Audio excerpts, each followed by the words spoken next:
The city lies in ruin, a desolate wasteland.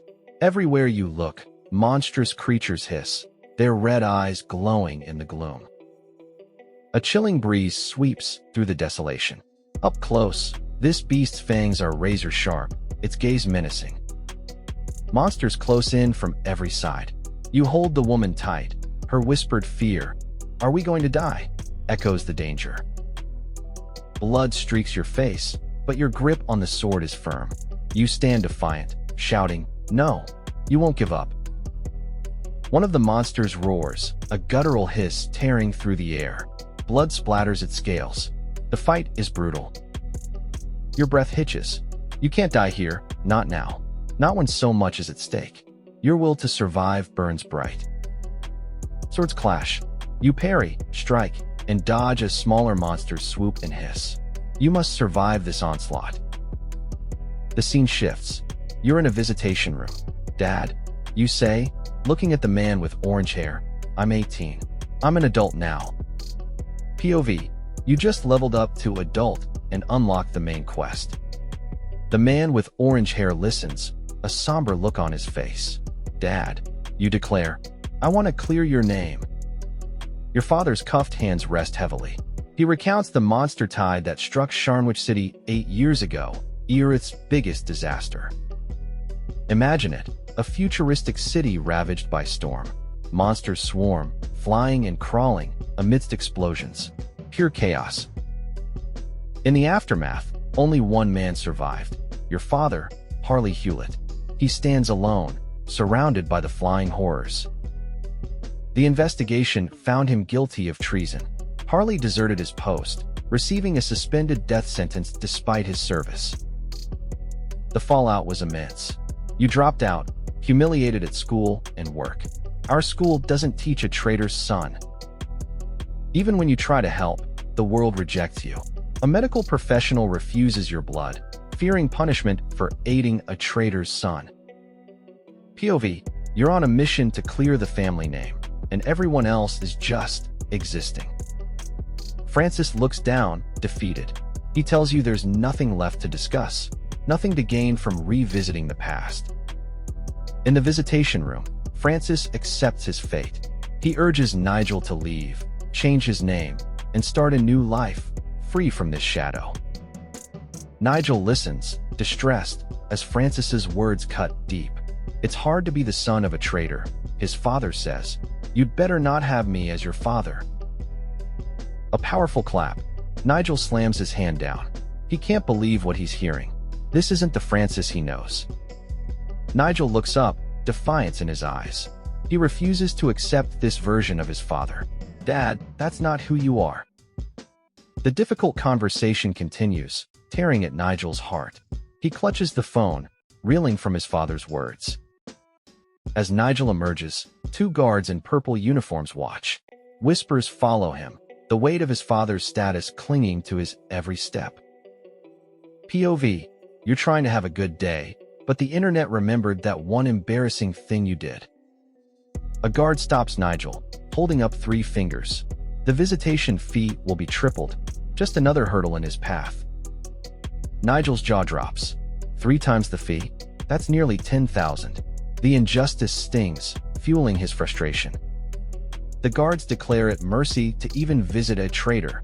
But Nigel remembers Francis's bravery, his achievements for the country. He can't be a traitor. Nigel's fist clenches, a symbol of unwavering resolve. He will not rest until he uncovers the truth behind his father's fate. Nigel walks through a bustling city, his mind heavy. Those visitation fees for his father are a constant strain. You see Nigel, his hand glowing with a mysterious energy. He's risked his life for years in the mercenary guild, all for this. Grinding for stats is a pain. Maybe hit the gym, bro? Nigel looks thoughtful.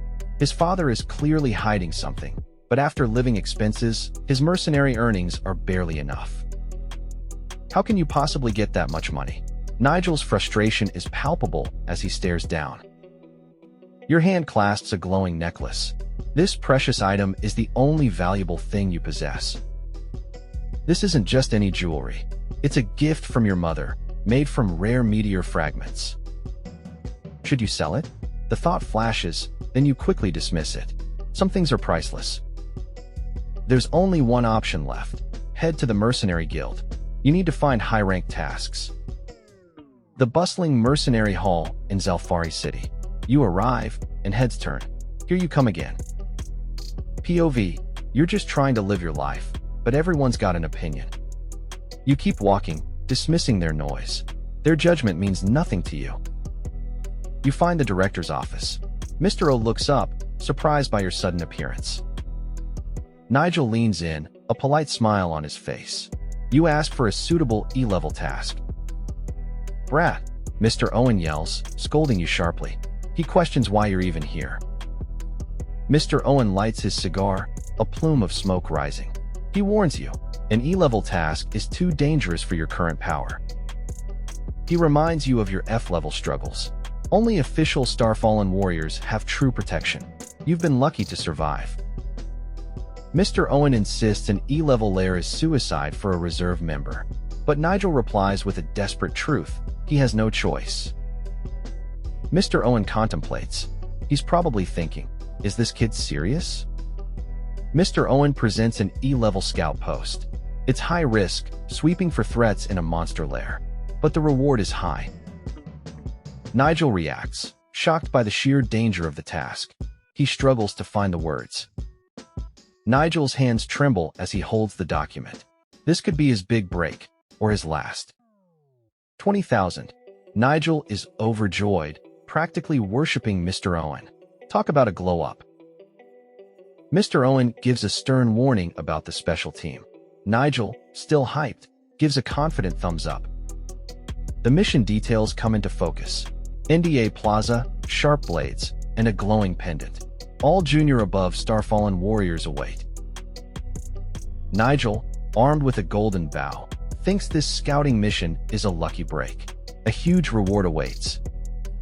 Nigel checks out his new team. POV, you just joined the Avengers. Yvonne Murray confronts Nigel directly. Are you Mr. Owen's scout? She asks, her gaze intense. She introduces herself as Yvonne Murray, leader of this elite task team. Nigel's eyes widen. Yvonne Murray's weapon and costume. He's starting to put the pieces together. She is. You realize Yvonne is an intermediate Starfallen warrior. That's a huge deal in this world. Looking closer, you spot the Starfallen outfit and a monster essence core. Only intermediate Starfallen warriors can wield such power. Monster essence cores are incredibly rare. Thousands of monsters might generate just one. This makes Yvonne's gear incredibly precious. The Starfallen outfit boosts power, but requires immense ability scores. And Yvonne, an intermediate Starfallen warrior, seems to be your age. You just found out your new teammate is basically a boss-level character. #underleveled. An intermediate Starfallen warrior under 20? That's the definition of a genius. Yvonne is truly on another level. You feel a huge skill gap between you and her. Reaching her level seems like a distant dream right now. Stepping forward, you introduce yourself to Yvonne and her team as Mr. Owen's recommended mercenary. You offer your hand, introducing yourself as Francis Hewlett. You hope your family name doesn't cause trouble. Francis's gloved hand meets hers. A simple handshake, but a big moment for this new alliance. Nice to meet you. Now it's the man with purple hair's turn. Yvonne watches, a flicker of concern on her face. The man with purple hair smirks, his words cutting. Are you the cannon fodder recommended by the Mercenary Guild? Ouch. POV, you showed up to the wrong squad meeting. The man with purple hair tightens his grip on Francis's arm, causing him a jolt of pain. This isn't just a verbal jab anymore. Yvonne steps in, her voice firm. Enough, Nigel. She's not letting this escalate. The older man with white hair looks sternly at Nigel. He's not holding back, calling out Nigel for bullying a Starfallen warrior reserve member. But then, the older man with white hair tries to smooth things over with a laugh. Just a joke, he says. Yvonne Murray watches on. Francis, in a cute chibi style, shrugs and points. By the way, he interjects, trying to casually shift the focus. Nigel's eye is a window to his soul. Intense, a little angry, and silent. You can feel the tension in the air. A sudden swoosh. Nigel moves with incredible speed. Someone's asking him to sign something, but he's already in motion. Nigel's signing bonus? A sudden, powerful impact. Oof. Nigel stands, finger pointing, serious and vigilant. Yvonne Murray, Francis, and the older man with white hair are all impressed by his quick reaction. Nigel's gloved hand holds a crumpled, soft object. Soft, it reads. Was that his power? What just happened? Nigel looks surprised, holding the now soft object. It's revealed. Junior Starfallen warriors can make things solid by injecting energy. Yvonne Murray looks serious, confirming Nigel's potential. Mr. Owen wasn't kidding. He is good scout material. The older man with white hair delegates to Mr. Murray. He lays down the law. Starfallen warrior reserve members can't join E-level hunts. Nigel's serious eyes narrow. 6 people, he thinks. He's assessing the team, counting heads for the upcoming hunt. The older man with white hair explains the team composition. Mostly junior Starfallen warriors, and they're all geared up. That's not just a suit, that's a whole loadout. Ready for anything. 2 intermediate Starfallen warriors, decked out in powerful outfits. This team is looking invincible for an E-level monster lair. Nigel sees that sweet 20,000 reward. His eyes light up. He eagerly signs the document, ready to join the hunt and claim his prize. Nigel thinks this is a lucky break. The older man gathers the warriors, checking their gear. Time to go. They've officially entered the E-level monster lair. No turning back now. This is it, a monster lair. A desolate, ruined city where creatures gather in terrifying numbers. After the world changed, monsters claimed these lands. What were once bustling cities are now restricted areas, owned by the beasts. Conventional heat weapons barely faze these mutated monsters. Some even absorb attacks, growing stronger and mutating further. Only weapons crafted from monster materials can truly harm them. That's why cold weapons and Starfallen warriors are now symbols of power. POV. You showed up to the wrong city. Welcome to the E-level monster lair in Breton City. This used to be Breton City's bustling downtown. Now, it's a dangerous, monster-haunted ghost town. Nigel stands alone in the ruins. A massive reptilian monster looms, its shadowy form hinting at unseen terror. Hiss hiss. Nigel realizes the strange sounds by the river.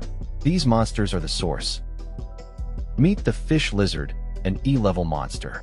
Its red eyes glow, and its hiss echoes through the ruins. This mutated amphibious monster boasts thick, scaly armor. Its fangs, they can pierce solid metal plates. Nigel's face hardens. He's focused, determined. Battle is coming, and he's ready. Nigel really said, "Time to clap back." A bright blue energy blast erupts from his hand. A powerful blue blast cuts through the air. You can practically hear the swoosh as it flies. Something big is about to happen. The attack connects. The fish lizard recoils, debris exploding around it.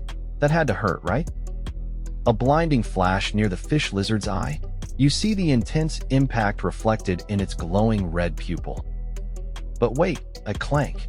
The attack just bounced off the fish lizard's scales. Nigel is shocked. It bounces off. The fish lizard's mouth gapes wide, a terrifying hiss erupting. Its glowing red eyes lock onto you. Nigel turns, and he's surrounded. More fish lizards emerge from the ruins, all hissing aggressively. Nigel plunges downward, surrounded by shadowy fish lizards.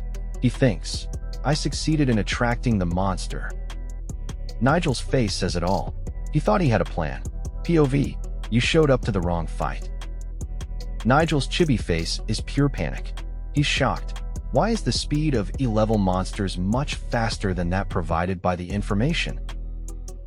Nigel observes the fish lizards from above, realizing the fish lizard is covered with thick, scaly armor that makes it invulnerable. The fish lizard bares its fangs. You learn they can pierce metal plates. This monster is seriously dangerous. Nigel's mind races. The fish lizard's web claws have absorption power, and it's fast. Inexperienced warriors stand no chance. As the red-scaled fish lizard speeds past, Nigel knows one thing. But all monsters have weak spots. Nigel sees his monstrous foes. His resolve hardens. I must find a chance to attack its weak spots. The fish lizard lunges. A blinding burst of motion as Nigel is forced to react. Can he dodge this? POV, you're about to get a surprise attack you didn't see coming. Nigel pulls back his bowstring, multiple arrows knocked. His aim is true, his focus absolute. According to the information I got before, the weak spots of fish lizards are eyes and...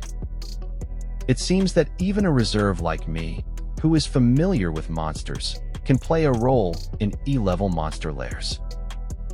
But wait, the fish lizard's body wriggles, arrows still stuck in its flesh. Something isn't right here. The arrows are pushed out. A normal weapon can't do any effective damage even though I hit its weak spots. The fish lizard roars, a terrifying sound that echoes through the lair. Nigel watches, stunned.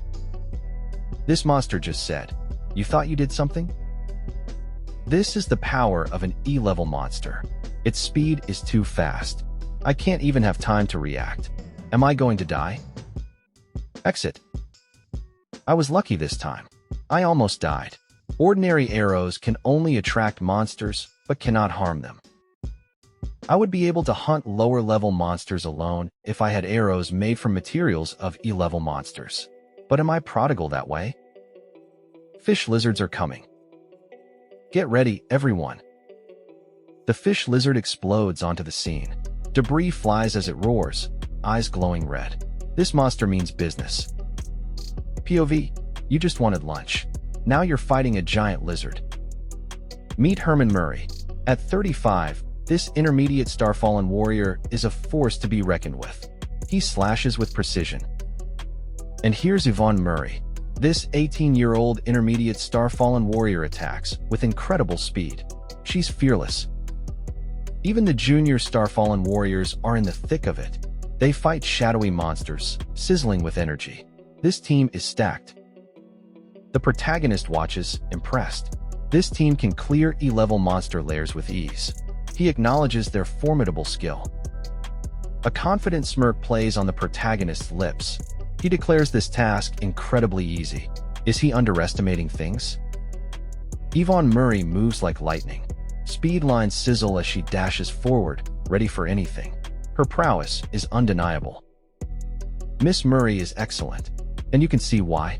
The warriors stand victorious over two defeated fish lizards. What a team. This monster just hit its second wind. Someone forgot to turn it off and on again. The E-level monster pounces again. Yvonne Murray and the protagonist are caught off guard, dodging flying debris.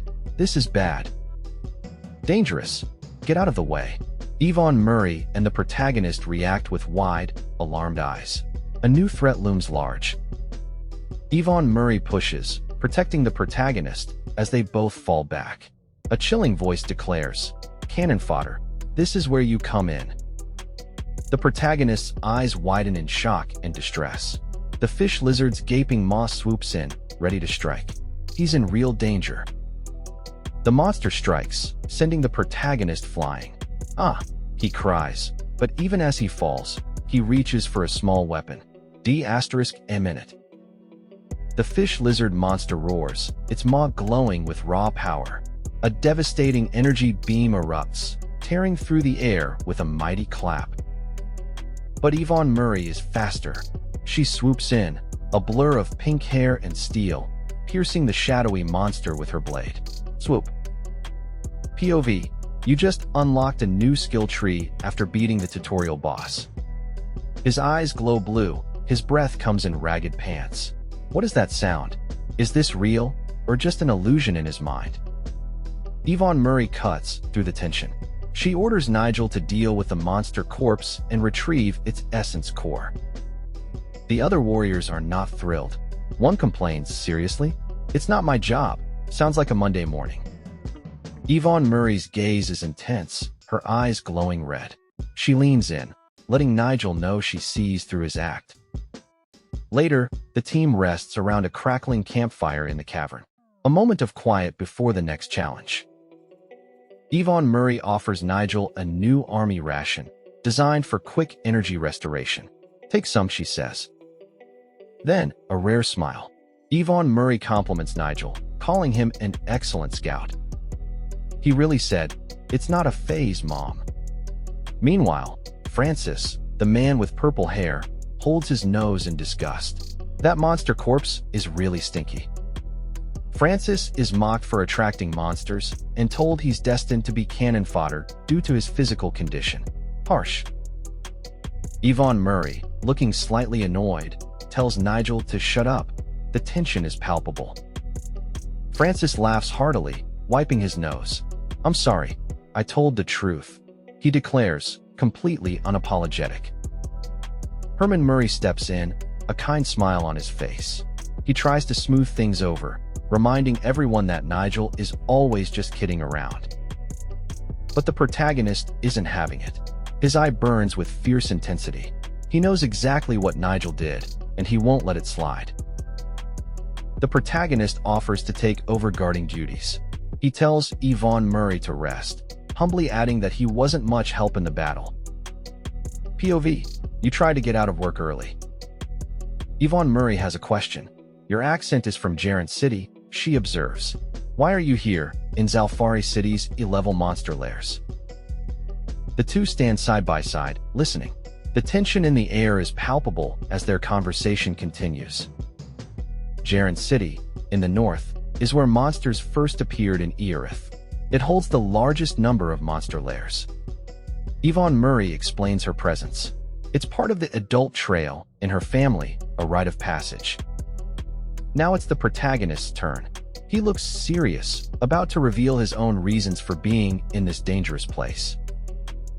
Suddenly, Yvonne Murray's eye glows with an intense blue light. Something is happening, something deeply unsettling. The protagonist's eye mirrors hers, glowing with the same eerie blue.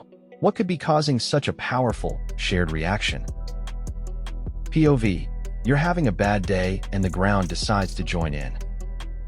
Down, down, down they go. Debris swirls around them as they plummet into the abyss. This is a perilous freefall. Broken rock fragments rush past. The terrifying descent continues, emphasizing the sheer danger of their situation. He made it. The protagonist, glasses still on, pants heavily, clutching his chest. That was a close call. Seriously, we encounter a tunnel collapse, and we're standing right over it. Did you check it out? Is it a tunnel collapse? At least 68 feet. If we can't get out of here in this way, we'll have to find ways from other subway exits. Nigel really said, "I got this, fam." It's a quick way to the exit if the road is clear. It's getting brighter. It seems we get the right way. An intermediate Starfallen warrior has good vision at night, as if it were in the day. And the vision is better than vision goggles. What's up? A sudden swoop. Yvonne Murray's eyes dart. Something is definitely out there. Why didn't I hear anything? It's not surprising that you didn't hear that. My sword told me that. When your weapon has better instincts than you do. The Starfallen warrior who has sword sensing can master various swords of Starfallen outfit and sense the aura of monsters by the weapon. This ability is known as epistatic power. Coming. The dark passage swarms with them. Multiple blue reptilian monsters, eyes glowing red, hiss and lunge. They're coming for you, and there are so many. A massive blue reptilian monster roars its challenge. You glance behind it, another and another. "So many," you exclaim. But Yvonne Murray stands firm. Her eyes glow with fierce resolve as she confronts the horde. "Stay away from me," she warns, a chill in her voice. With a blinding flash, Yvonne Murray swings her glowing sword. The air shrieks as it cuts through a monster, dismembering it in one swift, brutal strike. Nigel, sword in hand, looks determined. You want to help, to join the fray against these terrifying beasts. I can help, you say. POV, you offered to help and got roasted. Yvonne Murray is engulfed in a brilliant, buzzing aura. She activates immersed sword sensing. Get ready, because things are about to get wild. The monsters hiss in pain and fury. Yvonne Murray's attack sends them reeling, thrown back by an invisible, devastating force. This is next level. Yvonne Murray becomes a blur of motion, a radiant force of nature. Her glowing sword slices through the air with incredible speed and power. Another monster is brutally sliced in half by the glowing blade. Blood splatters across the dark passage. Yvonne Murray shows no mercy. Nigel is stunned by Yvonne Murray's strength. You wonder, is this her true power? Are E-level monsters really this tough? Francis gives us a quick lesson on monster levels. F level is junior, E level is intermediate, D level is senior. It's all about one-on-one combat. Nigel's eyes burn with fierce determination.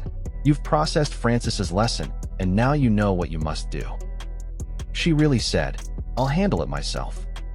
But the monsters aren't giving up yet. One lets out a furious hiss, its red eyes blazing with primal rage. With a shout of again, Nigel turns. You can feel his resolve burning. He's not backing down. With a fierce yell, Nigel dives in. His sword flashes, connecting with the fish lizard. You feel that impact, right? The battle's taken its toll. Nigel's hand grips his sword, knuckles white. You can almost hear his ragged breaths. Nigel looks completely drained, but a new system message pops up. His eyes glow blue. What's this cryptic update? The dust settles. The cave floor is littered with debris. The fight is finally over, you see. Yvonne Murray suggests they make a move. Time to find the exit and get out of here, right? POV, you just remembered you left the stove on. Oh, the exit is completely blocked. You're trapped in the cave with Nigel and Yvonne Murray. What now? Suddenly, a glowing blade swoops into frame. Nigel's face is pure shock. What just happened?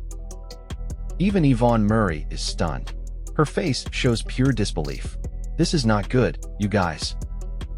Wait, what? Yvonne Murray holds her glowing sword right to Nigel's neck. You see his fear. Yvonne Murray's expression is chilling. She turns the question back on Nigel. What is she planning? Nigel is clearly distressed. Yvonne Murray now has her sword pointed directly at his chest. This is intense. Nigel, shocked, asks if she's taking revenge because they're trapped. You can feel his confusion and fear. That's one way to make new friends. Or enemies. Mostly enemies. Francis is stunned. The collapsed tunnel, the blocked exit. You realize these weren't accidents. Someone did this. Francis apologizes, convinced this trap was meant for him. You see Yvonne Murray, armored and ready, as someone orders her to turn around. Francis ponders the infighting of star-fallen families. These powerful groups, bound by ancient pacts, often turn on each other in this harsh world. The rules are brutal, survival of the fittest. Like this apocalyptic world, the weak perish, and only the strong endure the star-fallen family's endless conflict. Yvonne Murray turns to Francis, desperate. Is there another way out? A more secretive exit, perhaps? Time is running out. Francis racks his brain, a bead of sweat forming. You watch him concentrate, searching for any possible escape route. He needs a plan. Francis dives into a holographic city map, a blur of blue lines and glowing platforms. He's analyzing every angle, every street, looking for an opening. He just unlocked a new achievement. Francis, still panting, points to the subway entrance you passed earlier. It's a risk, but it might be your only chance. You're both running now, Francis and Yvonne Murray. She explains the subway was blocked, but she found gaps. A tunnel lies within. The determination is palpable. You know, deep down, there has to be a way out of this impossible situation. Yvonne Murray flashes a confident smile. I'm lucky to have you in my team, she says. her eyes sparkling with trust. Francis takes a deep breath.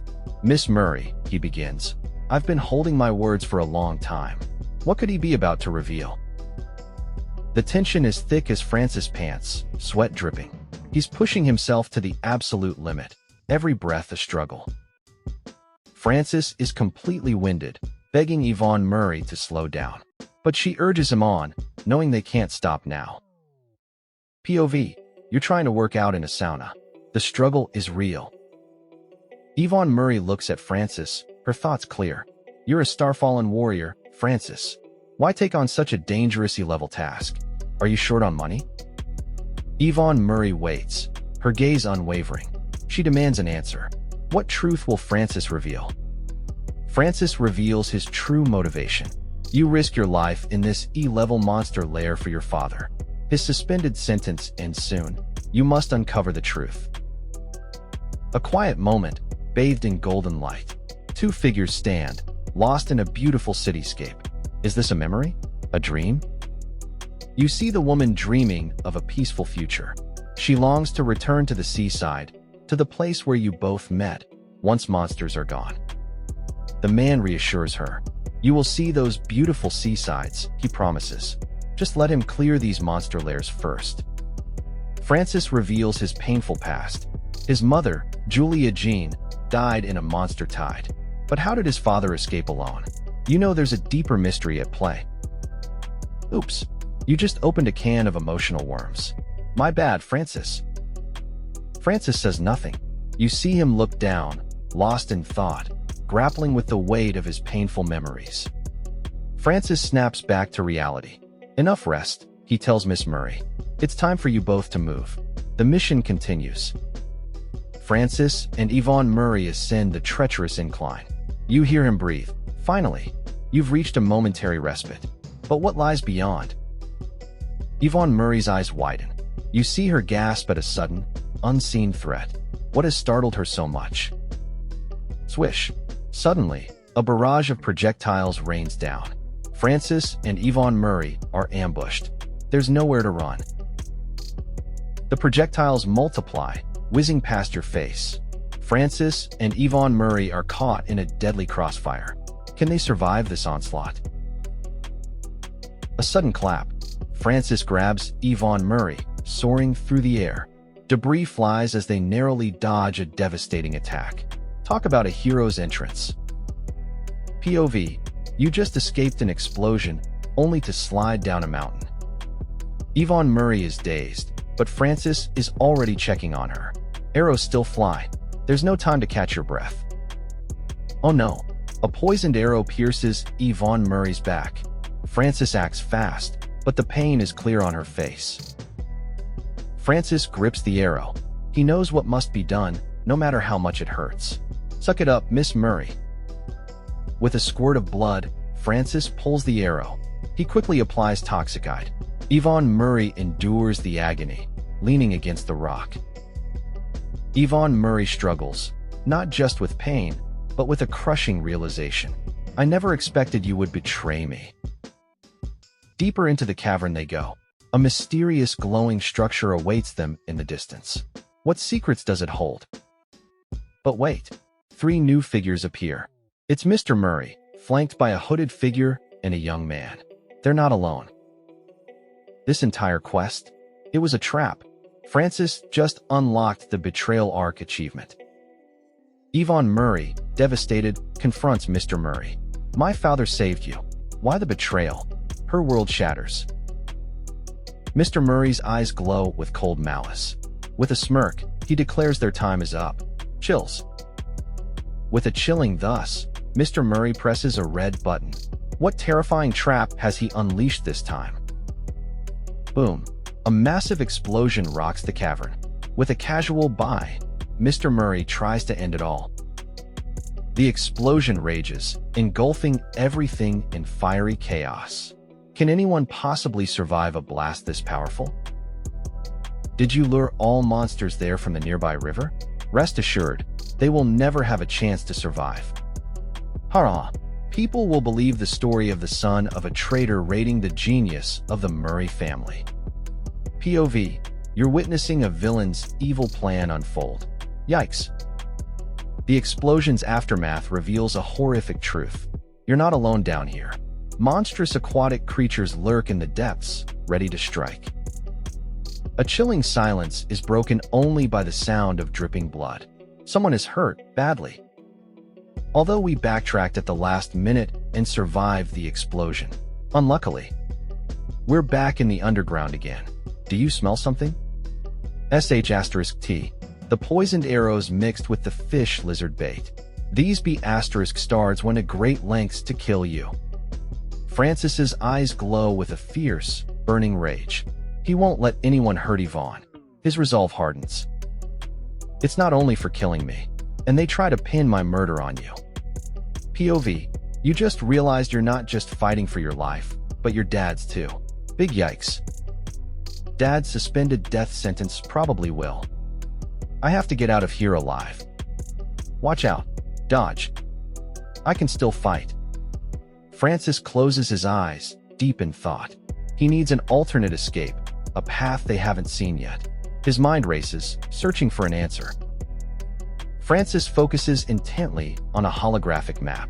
Glowing blue lines and shapes reveal the intricate layout of their current predicament. He scans for any opening. The map displays Francis and Yvonne Murray's location. Interconnected nodes light up, revealing a complex network. Suddenly, a promising path emerges from the digital maze. New quest unlocked. Francis just found the cheat code for escape. With newfound hope, Francis and Yvonne Murray burst into action. They move with incredible speed, a blur of motion as they race towards their only chance at freedom. The cavern teems with shadowy creatures, their hisses echoing. Francis remembers this path was blocked, but he's determined. They push forward, dodging danger. Francis explains his strategy to Yvonne Murray.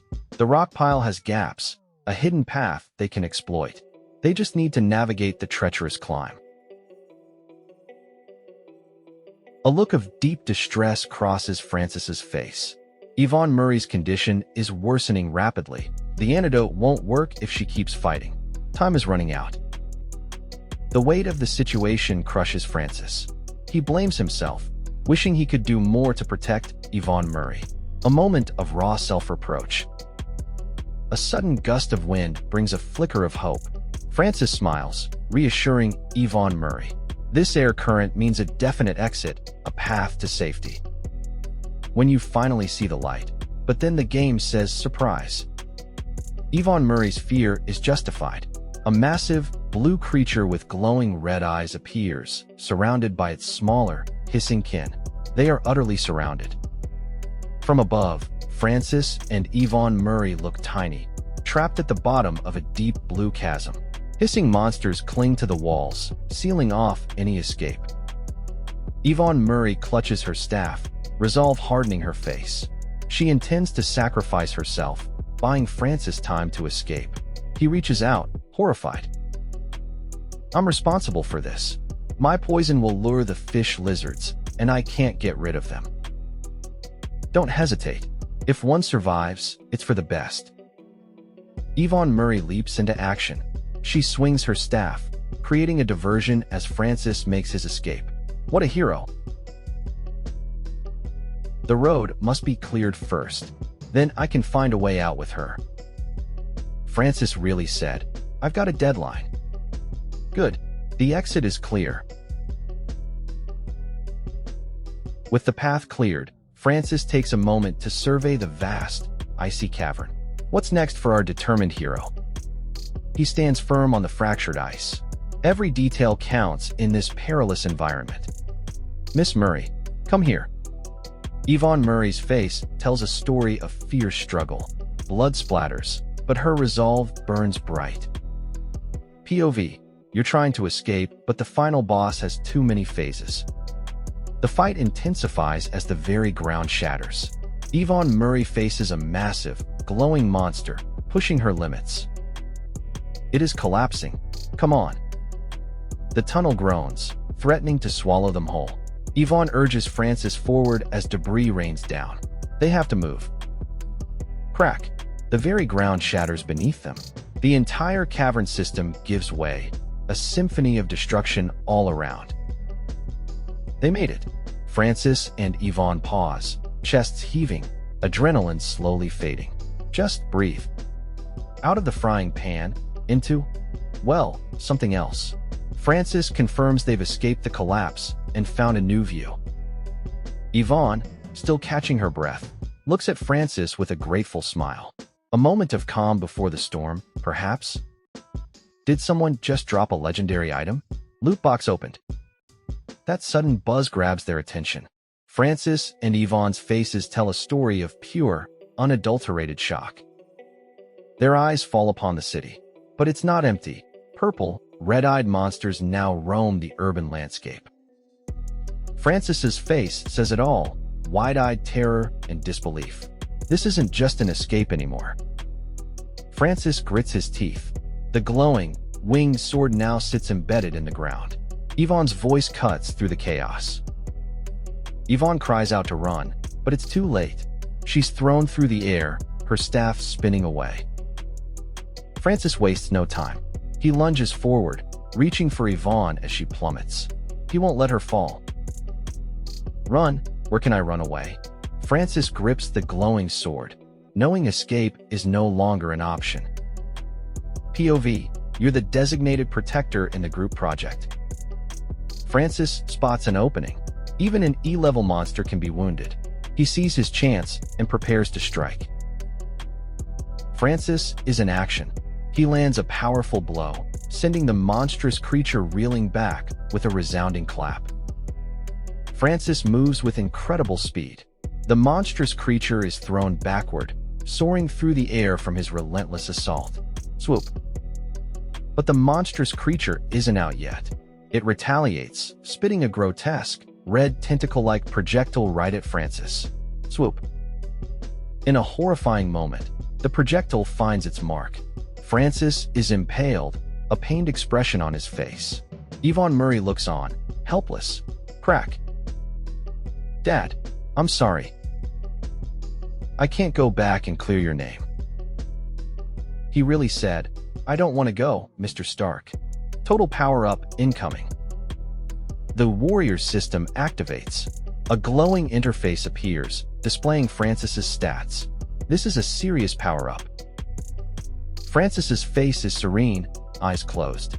Is he unconscious, or simply resting after such an intense system activation? The system prompts, the host is dying. He needs urgent help.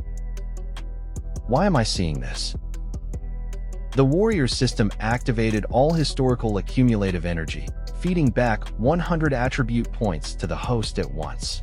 The host state is detected, and the attribute points will be allocated by the system. Spirit, 41 Constitution, 28 Strength, 28 Agility, 46. Francis's eyes flutter open, just a crack. He looks dazed, but he's starting to come back to reality. Level up. Now, where's the nearest boss battle? He's ready to grind. Francis stirs, regaining consciousness amidst the ruined city. He finds himself on the ground, his glowing sword nearby. What just happened? Francis's mind races. He vividly remembers the killer blow from that monstrous fish lizard. Is this just a dying hallucination? He touches his chest, where the fatal wound should be. But there's no pain. Francis looks utterly bewildered. Why doesn't it hurt? You see Francis examine his body. The severe wound, that should have been fatal, is completely gone. It's healed. Francis stares out at the ruined city, a mix of confusion and determination on his face. What's truly happening to him? No time to ponder. Francis is suddenly caught between two massive, blue reptilian monstrous creatures. They hiss, ready to strike. The monstrous creature lunges, but Francis moves with unbelievable speed. He swiftly ducks, dodging the attack with newfound agility. Francis is stunned by his own swiftness. How could he have moved so easily? This isn't normal for him. POV, you just unlocked a new character perk. He's still processing it all. When did Francis's body become so incredibly agile? The changes are profound and sudden. But the surprises don't stop there. Francis is realizing there's even more to his sudden transformation. Francis unleashes a powerful strike. His glowing sword clashes with the monstrous creature, showcasing his newly enhanced combat prowess. Francis grips the glowing sword, feeling an immense, infinite power coursing from it. This weapon is truly extraordinary. The system identifies his sword, a Star Allen weapon, embedded with E-level monster cores. No wonder Yvonne Murray could take down fish lizards so easily. With this newfound knowledge and power, Francis realizes he can now fully master the Starfallen sword. He's ready to unleash its full potential. POV, you just woke up and forgot where you parked. Francis declares his intent. You move like a blur, leaving a trail of destruction. The ground cracks beneath your speed. Fast as lightning, your glowing sword slices through the air. Debris flies as you tear through the fight. With a powerful pull, you strike. Your sword connects precisely with the monster's tentacle. Clap. You land a devastating blow. The massive blue monstrous creature recoils, its long tongues flailing wildly. The monstrous creature reels from your attack, its long tongues thrashing. You prepare for your next move. With incredible agility, you slice through the air. Glowing energy trails your every swift movement. This monster just found out the hard way. He really said, "Surprise attack." You take a dynamic stance, glowing sword ready. The air crackles with your power. What's next? With my current strength, I'm probably one of the best among the junior Starfallen warriors. And with the power addition of this Starfallen sword, even against these E-level fish lizards, I can easily kill them. The host is in battle. Please focus on the enemy. Alright, I'll focus on dealing with these fish lizards. 3 monstrous fish lizards hiss aggressively, their red eyes glowing menacingly. They're ready to strike. Hey! Francis stands firm. He grips his glowing blade and dagger, a fierce resolve in his eyes. You won't see him run. POV, you thought it was a quiet Tuesday. You see Francis a blur of motion. He spins, attacks, and another monstrous creature falls. The battle rages around him. The effort shows on Francis's face. He grits his teeth, pushing past his limits. This fight demands everything. Francis's eyes glow blue. A shocking realization hits him. He can truly face these beasts. Francis moves with renewed vigor, a streak of blue light. His eyes burn, his movements swift and decisive. Francis looks up, his resolve hardening. He declares, "No more holding back." He's done hiding. Francis leaps into the fray, ready to lead the charge himself. A colossal strike shatters the ground. Francis wonders if he finally controls his own destiny. He just leveled up in real time.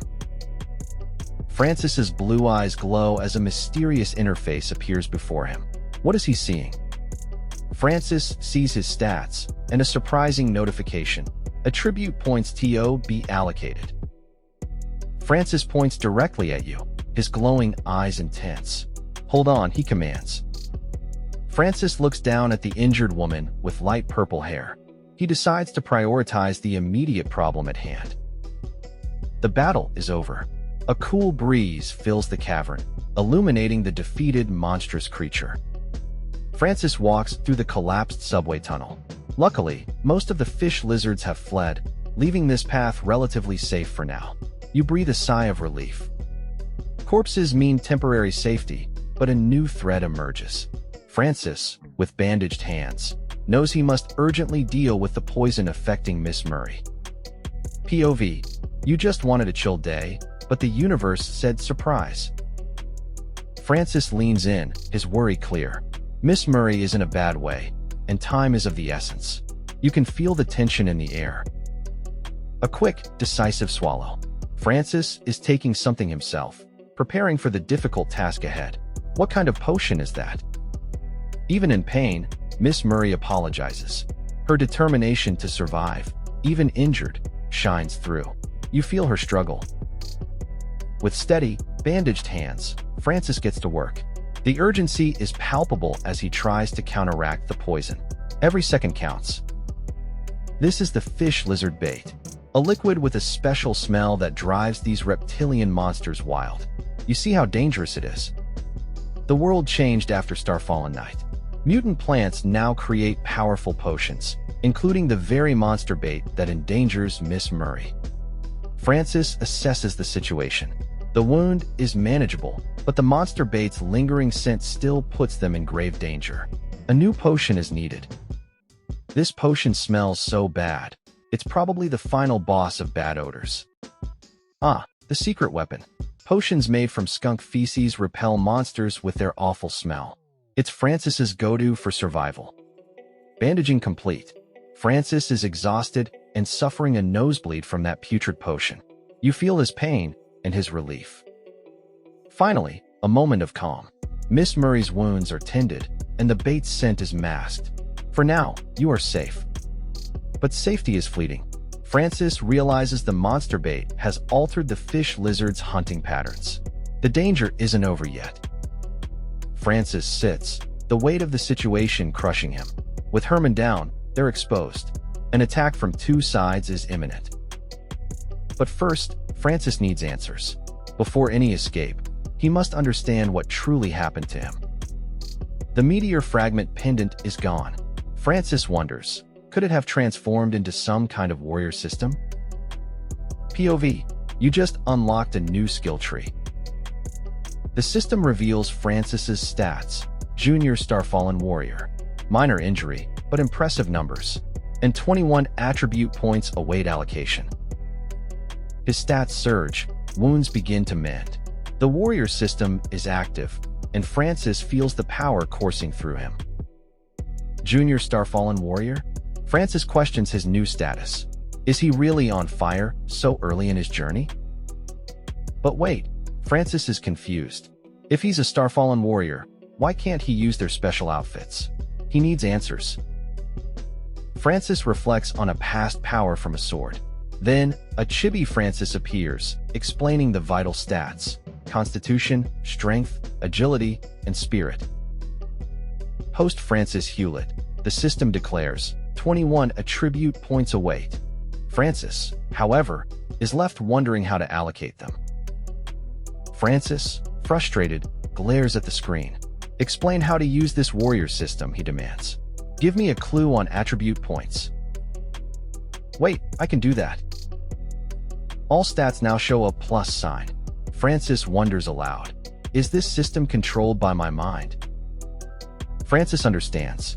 The system is indeed mind-driven. He can manipulate his stats with just a thought.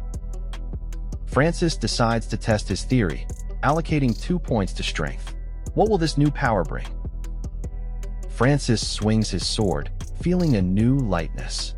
He wonders if those 2 strength points made all the difference. Francis smiles, sword in hand. He's starting to put the pieces together, questioning if this is the warrior system. You see Francis's stats, spirit, strength, agility, all boosted. He can barely believe the system's power.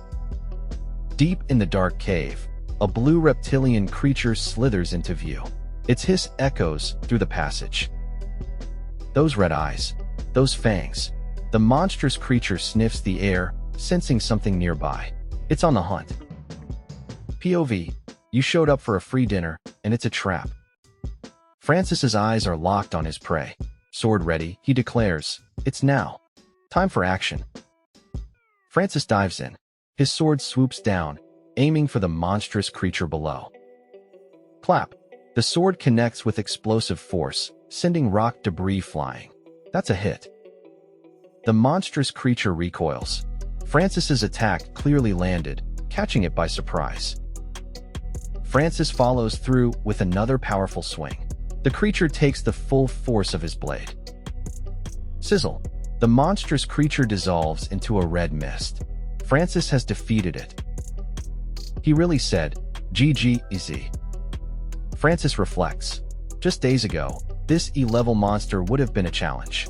Now, it was easy. Francis smiles, a confident glow about him. This is the incredible feeling of pure power. The system flashes. You've slain a fish lizard. 3 attribute points are yours for the taking. Wait, what? Francis's eyes go wide. You gain attribute points just by killing monsters? A mischievous glint appears in Francis's eyes. You start to scheme. If you clear this place out. The calculations begin. There are at least 50 fish lizards lurking around.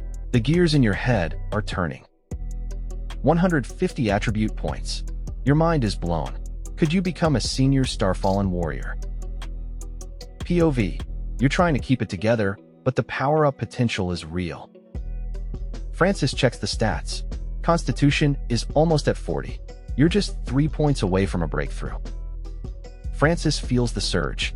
Even with 3 points, becoming an intermediate Starfallen warrior boosts your strength by over 50%.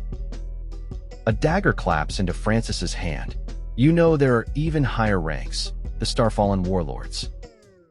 Your sword swoops into position. Francis declares, with enough strength, no one will stop you from saving your father. Glowing with power, Francis leaps into the air. With weapons ready, you declare, the hunt is on. The tunnel is littered with dead fish lizards. Francis stands victorious. Your hunt was a resounding success. Francis calculates the loot. Materials from a single fish lizard can fetch 5,000. That's a decent haul. POV. You're playing an RPG and just found a gold mine of crafting materials. A slight sigh from Francis. You can't carry everything, just the fangs and scales. Still, those are super valuable. Francis gives a slight smirk, his sword glowing. He's ready. He's made his decision. Sizzling sparks fly. Francis is getting to work, carefully extracting what he needs from the defeated creatures. The sizzle continues. The air crackles with energy as the extraction process goes on. But a new sound echoes through the dark, abandoned subway tunnel. A chilling hiss. And there they are, 2 monstrous fish lizards, eyes glowing, tongues flicking, ready to attack. Francis turns, unfazed. Fish lizards come so fast, he says, they can't hear better than they can see. Multiple fish lizards hiss, their long tongues reaching out. Francis stands his ground, sword ready. POV. You accidentally walked into a tongue twister competition. He moves like lightning. Francis dodges a tongue, his glowing sword already striking back. Francis leaps, a blur of blue energy. The fish lizard's tongue swoops, but he's already gone. His bandaged hand grips the glowing sword. Francis is a whirlwind of focused power. Crack. Francis lands a devastating blow, his sword glowing with triumphant energy. His intense gaze pierces the chaos. Francis is bruised, but his determination burns bright. He pants, exhausted from the fight, but a smirk returns as he prepares to disassemble. Flexing on these fish lizards like it's a Tuesday. You killed 2 fish lizards and gained 2 attribute points. I expected to kill 50 fish lizards and gain 150 attribute points. Name: Francis Hewlett. State: minor injury level. Intermediate Starfallen warrior spirit. 41 constitution, 40 strength, 45 agility, 50 attribute points to be allocated.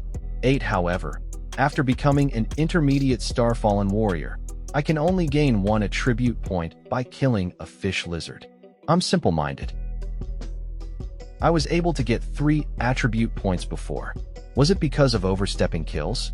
Although I can't break through to the senior level for now, with what I have now, it will be easy for me to take Miss Murray out of here. Water?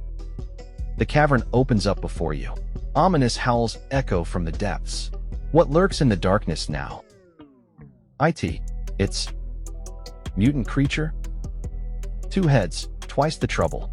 Hope you brought extra health potions. The mutant monster is a combination of 2 kinds of monsters. Its fighting power has increased, and its danger has increased exponentially. The 2-headed croc isn't alone. More fish lizards emerge from the murky water. You're outnumbered. A guttural howl tears through the cavern. The 2-headed croc unleashes its fury, tongues lashing out. The creatures are on the move. Tongues lash and bodies writhe. They're surrounding you, preparing to strike. Sizzling tongues whip through the air. The fish lizards launch their assault. Dodge, Francis, dodge. They leap from the water, tongues coiling like living whips. The fish lizards are relentless in their attack. Killing 3 fish lizards instantly needs the strength of a senior Starfallen warrior. Nigel just unlocked a new level of, oh no, this isn't good. I don't stand a chance. Step back first. Fortunately, the bait on Miss Murray has pretty much dissipated. But she was hurt too badly. Without her power, I can't handle that big monster. The only exit is behind the 2-headed croc, and it's very close to the exit of this E-level monster lair. If I go around and find another way out, we probably will run into Herman. What should I do? POV, you tried to help, but definitely made things worse. Big oof. Suddenly, Miss Murray holds a glowing blade to Nigel's neck. What just happened? Miss Murray, let me explain. You really know how to hide your power. I can't let her know about warrior system. Actually. My father is the former military commander, Harley Hewlett. The commander involved in the fall of Sharnwich City. Harley Hewlett is your father? I see. As the son of Harley, if you're too conspicuous, your situation will be more dangerous. It's right for you to hide the strength. I'm sorry. Because of the infighting in my family, you got caught up in it. Nigel's resolve shines through. He lays out the plan. Take down the 2-headed croc, then make a swift exit through the tunnel. No time to waste. Nigel is ready for anything. He's got that main character energy for sure. Miss Murray's expression tightens. The mention of the 2-headed croc clearly weighs heavily on her mind. And there it is. The 2-headed croc, glowing red eyes and all. It lets out a menacing hiss, a true horror of the cavern. Peeking from cover, Miss Murray warns Nigel. This 2-headed croc isn't just dangerous, it's a whole new level of threat. This thing is a walking fortress. Its armor like leather is invulnerable. Even the mighty Starfall sword can't break its defense. No obvious weakness here. To pierce its tough hide, they'll need to unleash the Starfall sword's absolute maximum power. Miss Murray doesn't hesitate. She activates her Starfall outfit, and a powerful blue glow engulfs her and her sword. Battle is coming. This is it, humanity's ultimate weapon. The Starfall sword blazes with energy, ready to face the monstrous threat ahead. So, it's basically a monster-powered lightsaber? Sign me up. Miss Murray explains the challenge. The 2-headed monster gator is an E-rank mutant, making its defenses 50% stronger. Holding the fish lizard skin, Miss Murray laments the cost. You can almost hear her wallet crying. The plan is direct, if brutal, sever both heads. But to do that, Miss Murray must unleash the Starfall sword's full, devastating power. Nigel's eyes glow with distress. The cost of this plan is hitting him hard, probably harder than any monster could. Nigel notices something. Was Miss Murray just crying? He hesitates, unsure how to approach her evident emotional state. Oh, Miss Inua, where did you pull this dagger out from? It looks pretty nice, must be expensive. I never saw it when I was cleaning up your wounds. POV, your mentor just dropped a reality check. Alright. Miss Murray prepares. The Starfall dagger glows with ominous power, ready to be unleashed. The dagger cuts like butter. A bright blue energy trail shows its immense, deadly sharpness. Miss Murray demonstrates, slicing through the tough material with ease. This blade is no joke. This is the true power of the Starfall equipment. The weapon user must resonate with the monster core embed in the weapon and generate a sword light. This will immensely increase the sharpness of the blade. Unfortunately, it's hard to maintain this extreme level of power. The monster core will completely break apart after a few uses. No wonder you didn't demonstrate using the Starfall sword. It truly is a trump card that should only be used at the key moment. 3 days? That's barely enough time to finish a manga arc. A monstrous roar echoes. The two-headed croc reveals itself, ready to strike and challenge our hero. Nigel screams, facing down multiple two-headed crocs. He unleashes his power in a desperate, fierce fight.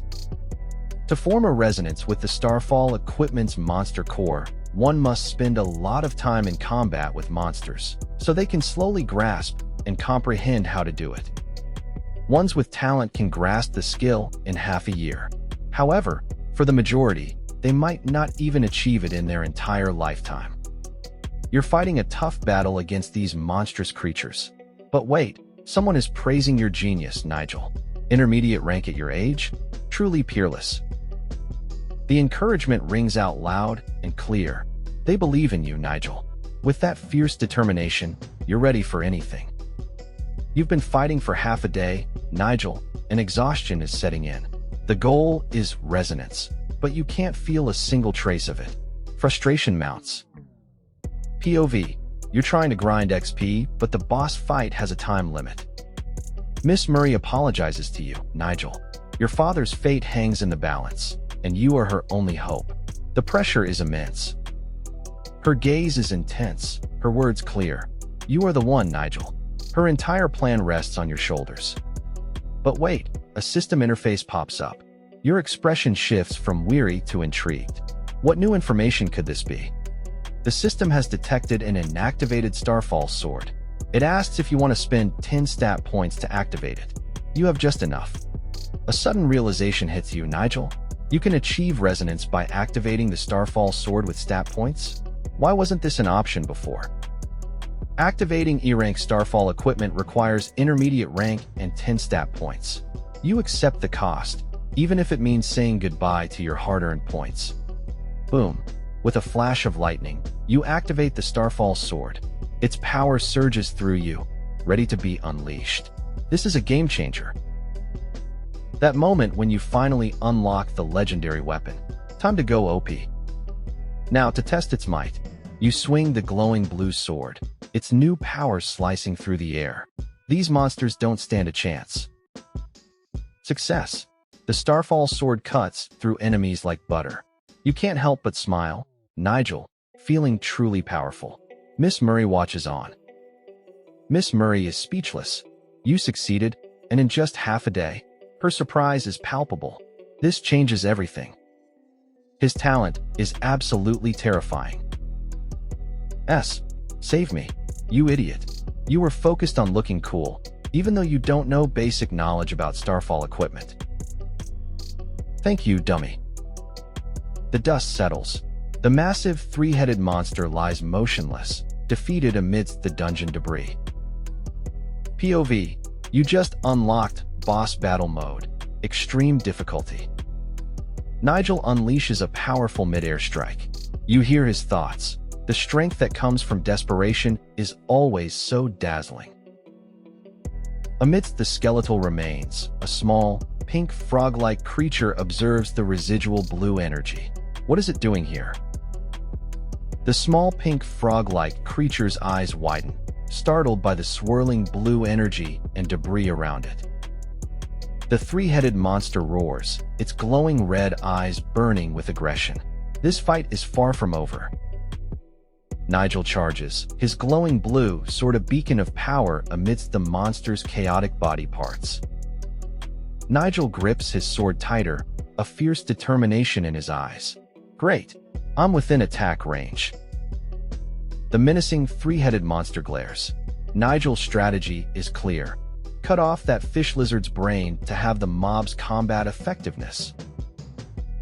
Nigel just tried to outrun his problems. His mouth says, it's fast. His face says, oops. A powerful impact rocks the dungeon. The three-headed monster's massive tail whips through the air with incredible force. Miss Murray is shocked. Nigel reflects. I was too careless. Its tail was so fast, I couldn't even use the Ming sword. Nigel grips his injured hand, eyes burning with fury. Bloodied but unbowed, you prepare to strike back with your glowing blue blade. The three-headed monster, reeling from your strike, still hisses. Its raw power is terrifying, already matching a grade D. The three-headed monster lets out a guttural roar. Its jaws snap, teeth bared, echoing its primal rage and pain. You step decisively onto the three-headed monster's massive body. Your glowing eyes show fierce determination as you press your attack. A menacing red eye glows from the three-headed monster's scaly hide. Its sharp teeth promise a world of pain. POV, you just found out your new pet has serious boundary issues. The full, terrifying form of the three-headed monster is revealed. Two heads roar, its pinkish tail lashing wildly. As you leap through the air, the three-headed monster's tail smashes the ground, sending debris flying. This battle is intense. Mid-air, you are a picture of intense focus.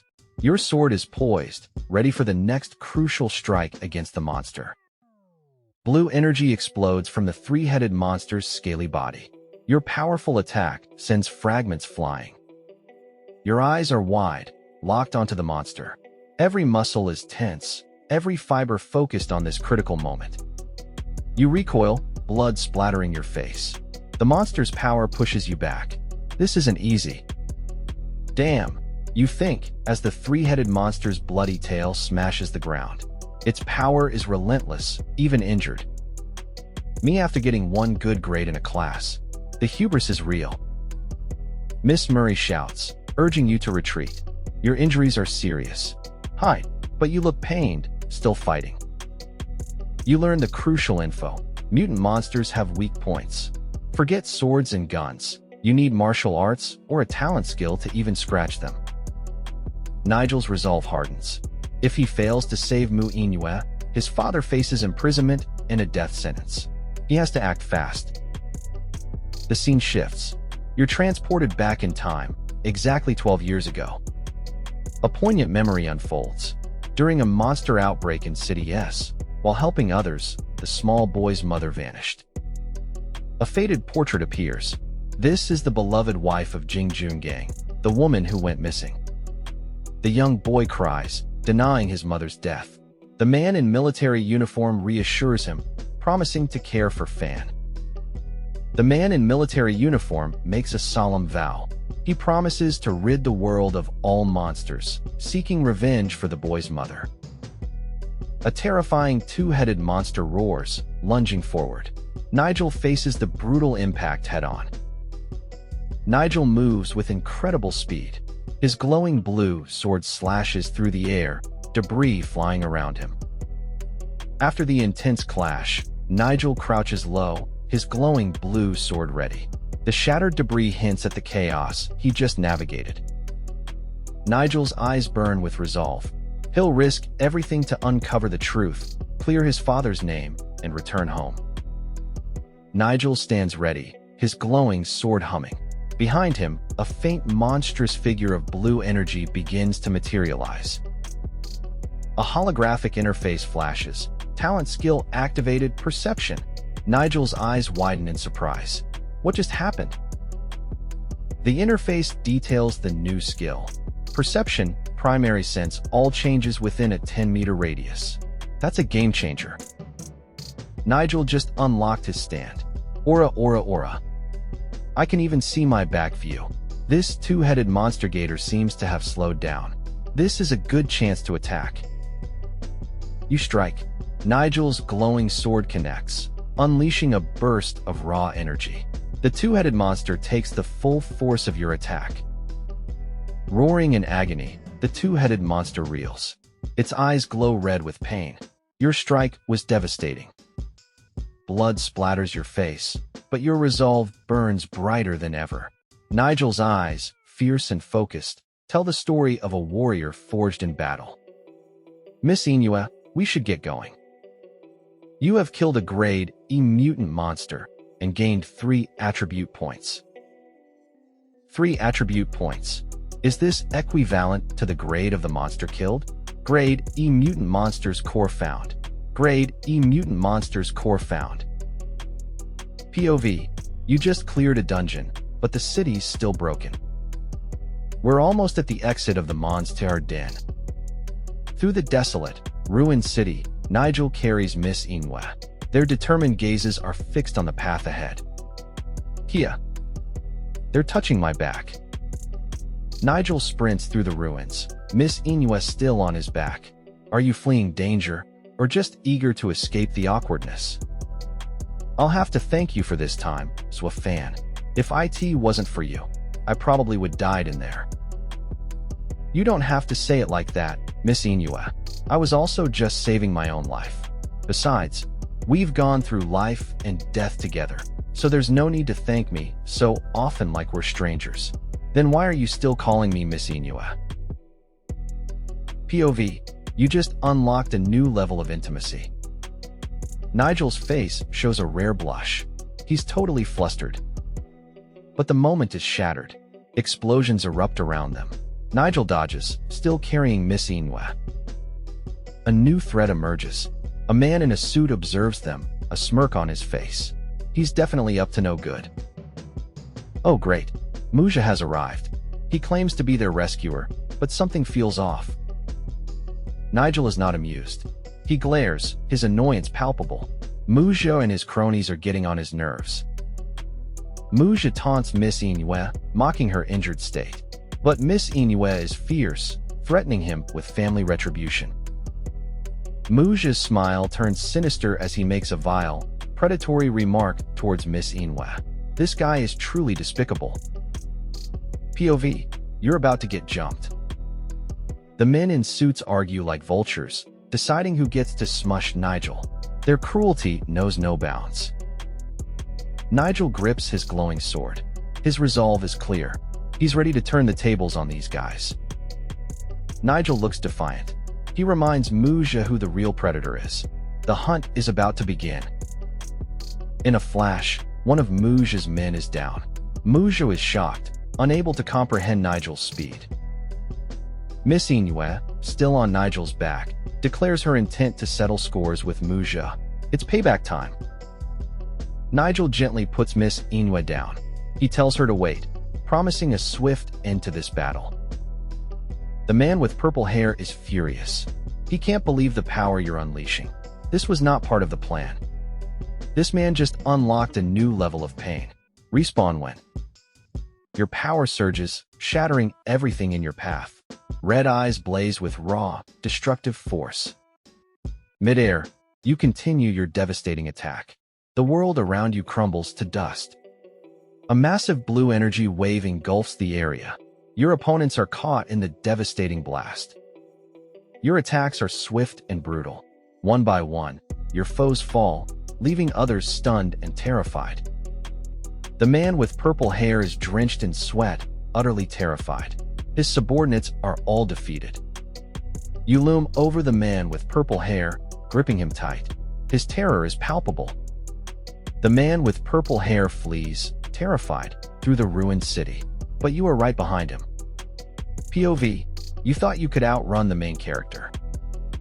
Blue energy tendrils erupt, ensnaring the man with purple hair. His escape is futile. The blue energy tightens its grip, overwhelming him. His struggle is desperate, but useless. More enemies fall, screaming as your power consumes them. Their cries echo through the ruins. The man with purple hair stares, wide-eyed and sweating. Utter terror consumes him. He kneels before you, begging for mercy. He'll do anything to survive your wrath. Nigel, with glowing blue eyes, offers a twisted deal.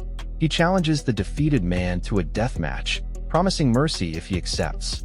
Talk about a tough choice. But the man with purple hair isn't giving up. He lunges, weapon in hand, for one last, desperate strike. He curses Nigel, ready to fight to the bitter end. POV, you thought you had a chance. The young man lands with a powerful impact. His sword glows with purple energy, ready for the next move. This fight is far from over. The young man carries Miss Inwe to safety. They've escaped the monster cave, and the Mu family's rescue team is on its way. Relief washes over them. Just as promised, a heavy-duty military vehicle speeds into view. The Mu family's rescue team has arrived, kicking up dust and hope. Butler Muin greets Miss Inouye with overwhelming relief. He's clearly overjoyed to see her safe and sound after her ordeal, standing with the young man. The young man gives Miss Inouye's contact info. He makes a bold promise to find her and get revenge on a certain dog with a large household. Butler Muin is not amused. His face contorts in anger, demanding to know who the young man is calling a dog with a large household. Butler Muin's fury intensifies. He's shocked that Miss Inouye would entrust her sword to that brat, clearly disapproving of their connection. He got the number, but also a quest. Butler Muin drives, his disapproval clear. He calls the young man a traitor's son, deeming him unworthy of Miss Inouye. She's clearly upset by his words. Flustered, Miss Inouye insists they're simply teammates. They've been through a lot, but she's quick to clarify their relationship. Butler Muin, eyes glowing, remains unconvinced. He believes Miss Inouye is too naive and easily tricked by that brat. Suddenly, an unseen voice delivers a chilling threat. "Don't blame me for being impolite," it warns. The tension is palpable. Muhanhu arrives, but it's too late. The street is a scene of devastation, and he's gone. Muhanhu, distraught, reveals the grim news. He blames Mu Inouye and Zhuo Fan for young Master's death. The man in the dark suit seethes with rage. He vows to never forgive Mu Inouye and Zhuo Fan for this tragedy. New character unlocked. Hope they brought snacks. This entrance is fire. The man in uniform questions the prison's luxury. Is this really Jiangbei's notorious facility? He insists Jiangbei prison champions human rights, treating every prisoner with dignity. Sounds suspicious. But then his eyes glow. He asks about the traitor. Surely his cell isn't this good? The truth is revealed. Zhuo Hui, the traitor, is in the absolute worst cell. No human rights here.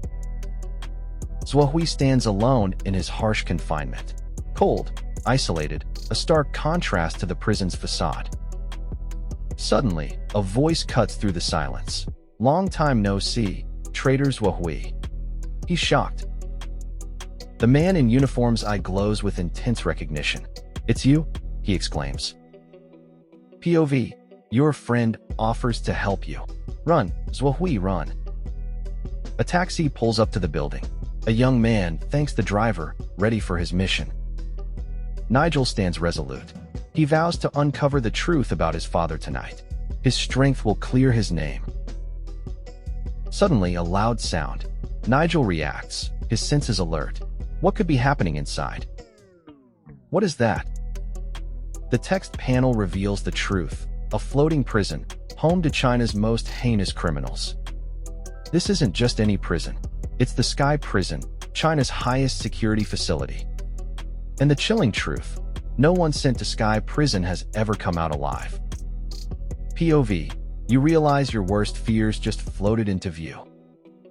"Father," Nigel cries out, lunging forward with desperate resolve. "Stop," a voice shouts as three men in uniform charge down the stairs.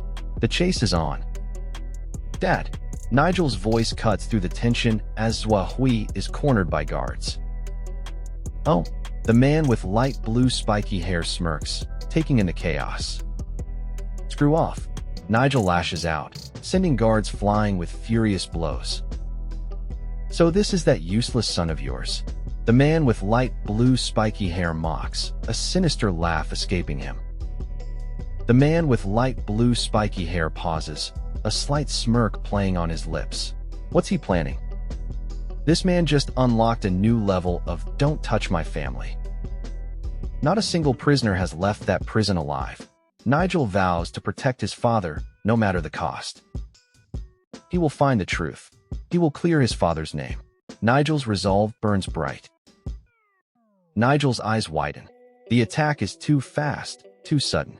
You see his perception skill activate, a desperate gamble. With his skill active, Nigel lunges.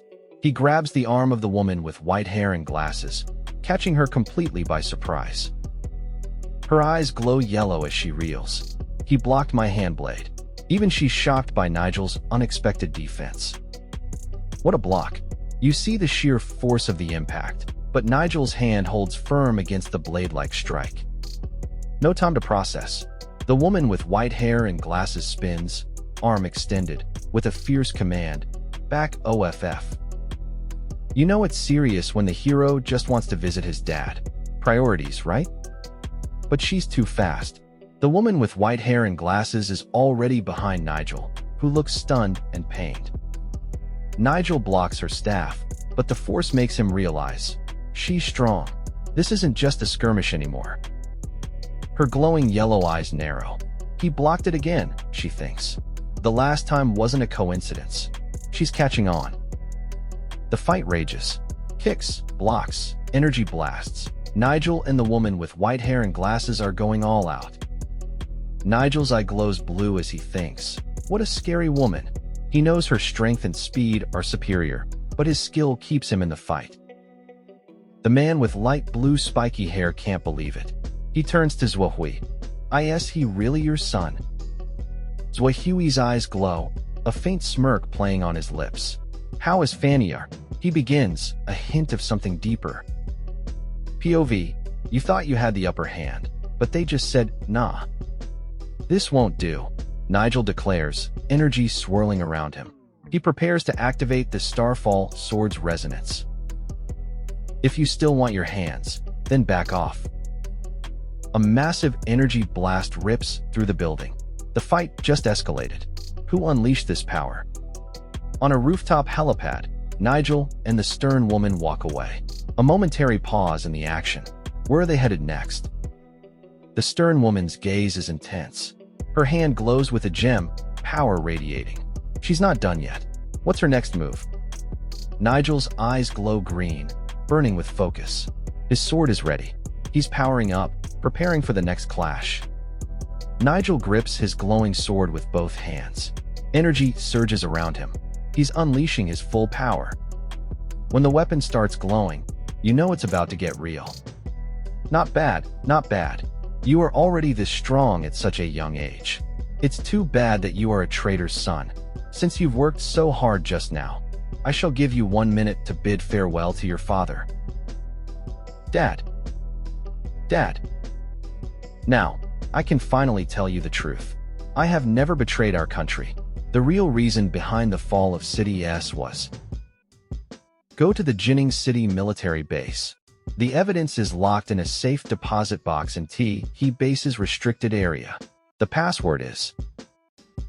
Nigel's eye glows with determination. He's absorbing every word, every instruction. This is his new mission. A massive futuristic vehicle descends from the sky, dwarfing the helicopter below. The night just got a lot more dangerous. When you need to get somewhere fast, but also look cool doing it. Nigel stands, gazing at the city. Blue energy crackles across the skyline. What dramatic events unfold above? Suddenly, Nigel plummets.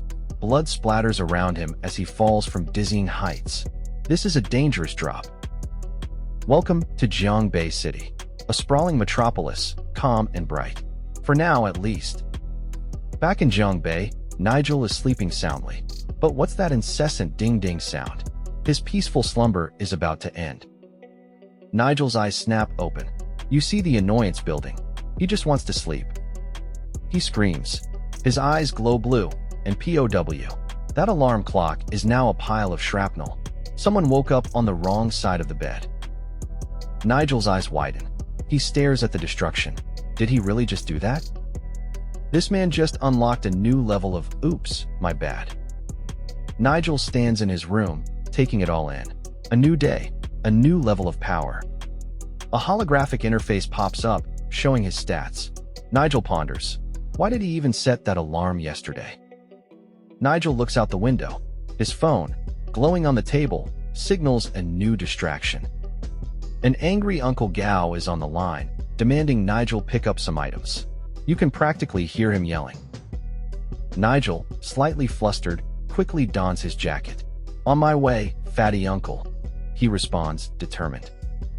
Nigel sprints through the hallway, a confident smile on his face. He's probably still on the phone, making excuses. Oh boy, Nigel is laying on the charm. You hear him apologizing profusely, even blaming aliens for his tardiness to Uncle Gao. POV. You just told the most elaborate excuse for being late, and even your boss is impressed. Uncle Gao sips, but his mind is racing. Nigel's power jumped exponentially. Could you be hiding your true potential? As expected, Uncle Gao sees through everything. He hands you exactly what you need, a Jining City certificate and pass. Here's your Novice Star Warrior pass. But there's a catch. You have to wait 3 months before you can even think about the next test. Uncle Gao gets serious. Jining City's military area is no joke, heavily guarded and extremely dangerous. You'll need to be careful, Nigel. Nigel offers a heartfelt thank you. Uncle Gao has looked out for you for years, and you truly appreciate it. Uncle Gao looks a little flustered. He's not used to such sincere gratitude, is he? Don't get it twisted. Uncle Gao insists his help is just repaying a past debt to Zhuhui. Nigel bows deeply. He's not just leaving. He's planning his epic return after his mission. With a final glance and a smile, Nigel announces his departure. The next chapter of your journey begins now. Uncle Gao's expression tightens. He's clearly not thrilled about your adventurous spirit, Nigel. You remember all the times you tried to convince Uncle Gao. From showing off new gear to downplaying injuries, your mercenary dreams were always strong. A stern warning echoes. Uncle Gao isn't messing around. He expects you to return, brat. Uncle Gao even booked your train ticket. With 5 days to prepare, you plan to hit the trade center to recast your meteorite sword. Jining City's elites are no joke. You resolve to quickly boost your combat ability, learn new martial arts, and hunt E-rank monsters for attributes. A phone buzzes to life, cutting through the quiet. An incoming call from Li Wei flashes on the screen. Nigel answers, a wide smile spreading across his face. Brother Wei, why the sudden call? Li Wei scolds him, then invites him to a reunion with Lu Jia. Nigel, ever generous, offers to treat them all. Li Wei, a bright smile on his face, readily agrees. Sure, see you then. With some time to spare, Nigel decides to visit the trade center. He needs to recast his meteorite sword. On the train, Nigel reflects on his past. Li Wei is the only friend who stood by him after his father's troubles. Li Wei steps in, bravely confronting a bully. Don't bully him, he demands, protecting the person on the ground. The smiling man hands over a key. Your ID is too special, he explains, so I used mine and rented you a house. 5 days fly by. Nigel is on the move, arriving at Jiangbei Center Station. The journey continues. Nigel strides confidently into Jiangbei City. The urban landscape stretches out before him, full of new possibilities. Nigel's eyes glow with blue energy. He uses his perception ability, identifying 2 nearby figures as novice Star Warriors. Nigel's eyes shine. He realizes his perception skill can pinpoint combat abilities. What a convenient power. But wait. Nigel recalls the girl with glasses whose combat ability he couldn't perceive. Is her Star Warrior level higher than his? In today's world, Star Warriors are becoming incredibly important. Their influence in society just keeps growing. Recent research shows it. Star Warriors are the new idols. Nigel observes the crowd, seeing the impact firsthand. Well, ever since the outbreak of monsters, if your partner is a Star Warrior, you will feel safer. Wow, the trade center is still filled with people. POV, you're trying to find your friends in a massive mall.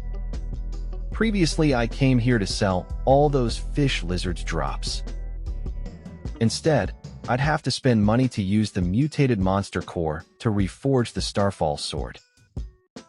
You complete the transaction, selling fish lizard materials for 200,000 yuan. A good haul, but you regret not bringing back more. 1 million could have been yours. Now that you've got some cash, you decide to treat your friends to a nice dinner tonight. Time to celebrate. Please head straight Turn left, turn right, then turn left 3 more times, and the restroom should be right up ahead. As you try to process those directions, a new face enters the scene. This sharp-dressed woman seems to be your guide. Lu Jia Strength, Novice Starfall Warrior. POV. You just recognize someone you definitely didn't expect to see here. Awkward. She's a Novice Starfall Warrior. Zhua Fan, meet your sister-in-law. I'm Lu Jia. Li Wei constantly talks about you. I'll be your sister-in-law from now on. I found out later that Lu Jia had just gotten a job at the trading center back then, but I didn't know that she's a Starfall Warrior. Did she learn my situation from Brother Wei and decide to hide her strength from me, so as not to upset me? I'll say hello when we meet up for dinner later. Nigel moves through the bustling center, ready to leave this Tier 3 city behind. I apologize, sir. POV. You're trying to get custom gear, but the local shop is out of stock. Only advanced blacksmiths can use mutated E-rank monster cores to reforge weapons. I'm afraid you have to go to a bigger city. Alright, I understand. Looks like I'll have to wait till I get to Jinning and check out the trading center there. I'm sorry I couldn't help. Please take care. A novice Starfall Warrior brought an E-rank mutated monster core and says that he wants to reforge a weapon with it. How audacious. An E-rank mutated monster core. How does a novice warrior have something so valuable? He's probably just an errand boy. I looked at his ID, and he has just passed the novice warrior exam. Forget about E-rank mutated monsters. Even F-rank monsters can kill him. E-rank mutated monster core? Reforge a Starfall weapon? Madam. Just when you thought you were finally free. Classic. What? An advanced blacksmith came to the trading center from out of town. Only sending an assistant to talk with me. How egotistical is that advanced blacksmith? Zhu Nian age, 20 years old strength, unknown. Zhu Nian gets straight to it. Her hand extends. I serious. Have you decided? Hand me that monster core, I'll appraise it. Zhua Fan is clearly not impressed. He sits, thoughtful, and asks, isn't this a bit rude? The blacksmith should personally come discuss with me. It's a chibi standoff. Zhu Nian and Zhua Fan sit opposite, both silently fuming. The tension is thick enough to cut. Zhu Nian isn't backing down. She throws Zhua Fan's words right back. Now that I'm personally here, the real owner of the core should come out as well, right? Zhu Nian stands, arms crossed. She really said, I'm not asking, I'm telling. Talk about asserting dominance. Zhua Fan looks down, hands clasped, and drops a bombshell. He confesses, I am actually the one who killed this mutant monster. A beat of silence hangs in the air. Zhu Nian stands, Zhua Fan sits. You can almost hear the crickets. Zhu Nian erupts in laughter, head thrown back. That joke isn't funny at all. She dismisses his claim completely. Zhu Nian's foot taps impatiently. She's lost all patience, demanding, tell the real owner of the monster core to come. I don't have the patience to play games with you. Zhua Fan defends his claim, even as Zhu Nian's hand rests on his chest. Just look at you. Why is it strange for me to kill an E-rank mutant monster? Zhu Nian pauses, her serious expression betraying deep thought. Is she finally starting to believe him? Zhu Nian turns and walks towards the forge door. She challenges Zhua Fan, follow me. Let's hope you won't regret your words later. The forge is bustling. With Starfall equipment, blacksmiths are basically the new rock stars. Get that hammer. But hold on. Not just any metalworker is a blacksmith. Only those who can craft Starfall equipment are worthy of the title. Watch that glowing metal. Reforging a Starfall sword's body is actually very easy if you have enough materials. Zhu Nian hammers away, sparks flying. She's a true blacksmith, crafting a Starfall sword. But embedding an E-rank monster core? That's where the Real challenge begins. Look at that. The sword blade takes shape under Zhu Nian's masterful hands. It's almost done, a testament to her advanced blacksmithing skill. And just like that, the sword's body is complete. Zhu Nian holds the glowing blade, a perfect foundation for what's to come. Zhu Nian confirms the sword's body is ready. But don't get too comfortable. The next stage, reforging, is the most crucial part of this entire process. The completed sword body glows in Zhu Nian's hand. She's ready to move forward. The real challenge is just about to begin.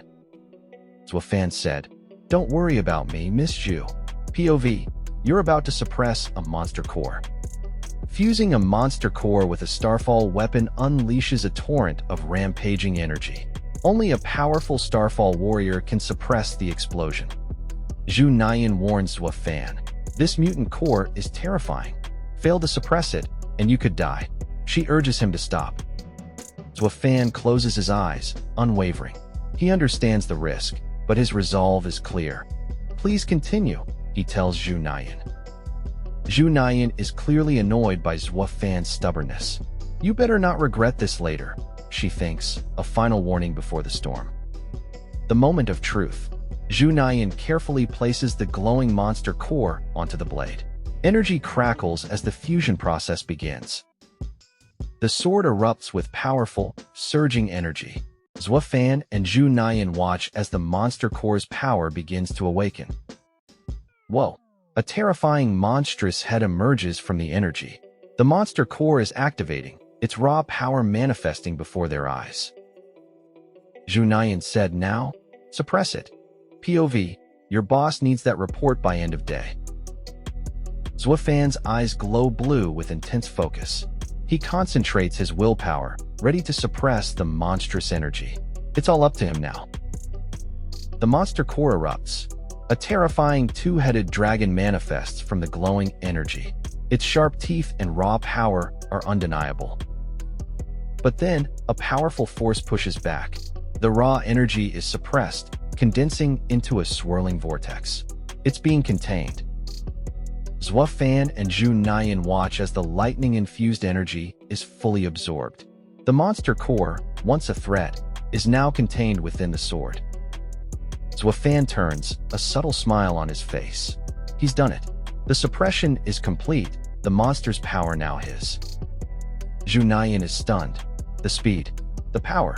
A realization dawns on her. Zhuo Fan truly was the one who defeated this monster. The secret is simple. Only the monster's true killer can suppress its remnant soul. Any other warrior, no matter how strong, would face fierce resistance. This guy's ID must be a major flex. Zhu Nian's thoughts race. An intermediate Starfall warrior under 18? No, Zhuo Fan is even stronger than she first imagined. Zhu Nian finally speaks. She addresses Zhuo Fan directly, confirming his name. The tension from before starts to fade. Zhu Nian offers a sincere apology. She shouldn't have doubted Zhuo Fan's ability based on his age. Zhuo Fan smiles, diffusing the tension. He accepts her apology, admitting he also doubted her blacksmith rank at first. Zhuo Fan shifts focus back to the task at hand. He holds the sword, asking Zhu Nian if the reforging is complete. Zhuo Fan reflects on the sword's power. It feels stronger, radiating two mysterious sources of energy. He feels lighter, too. The Starfall sword stats glow. Increased strength and agility, plus new attributes like E-rank penetration. This weapon is seriously upgraded. He just unlocked a cheat code. The Starfall sword is so much stronger after the reforge. I can't wait to try it out. Zhuo Fan, since we are acquaintances now, and I'm older than you, why don't you call me Big Sis from now on? Big Sis. I'm only one rank lower than her. Never, never in a million years.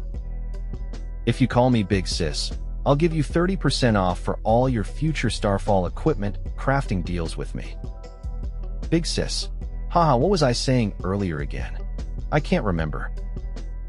Haha, that's my good little brother. This kid has such astounding talent. Only the heavens would know much he will grow in the future.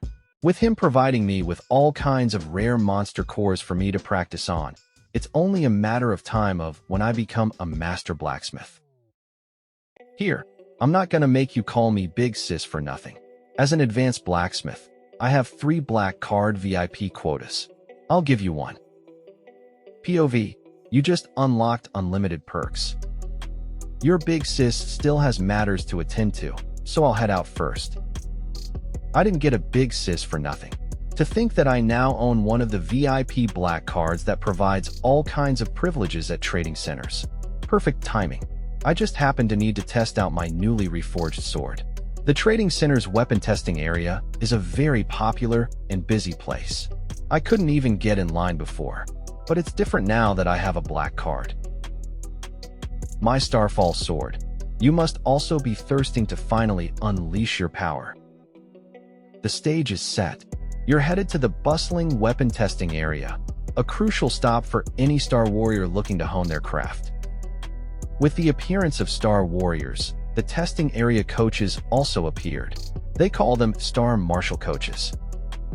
A Star Marshal coach's job is to train with Star Warriors.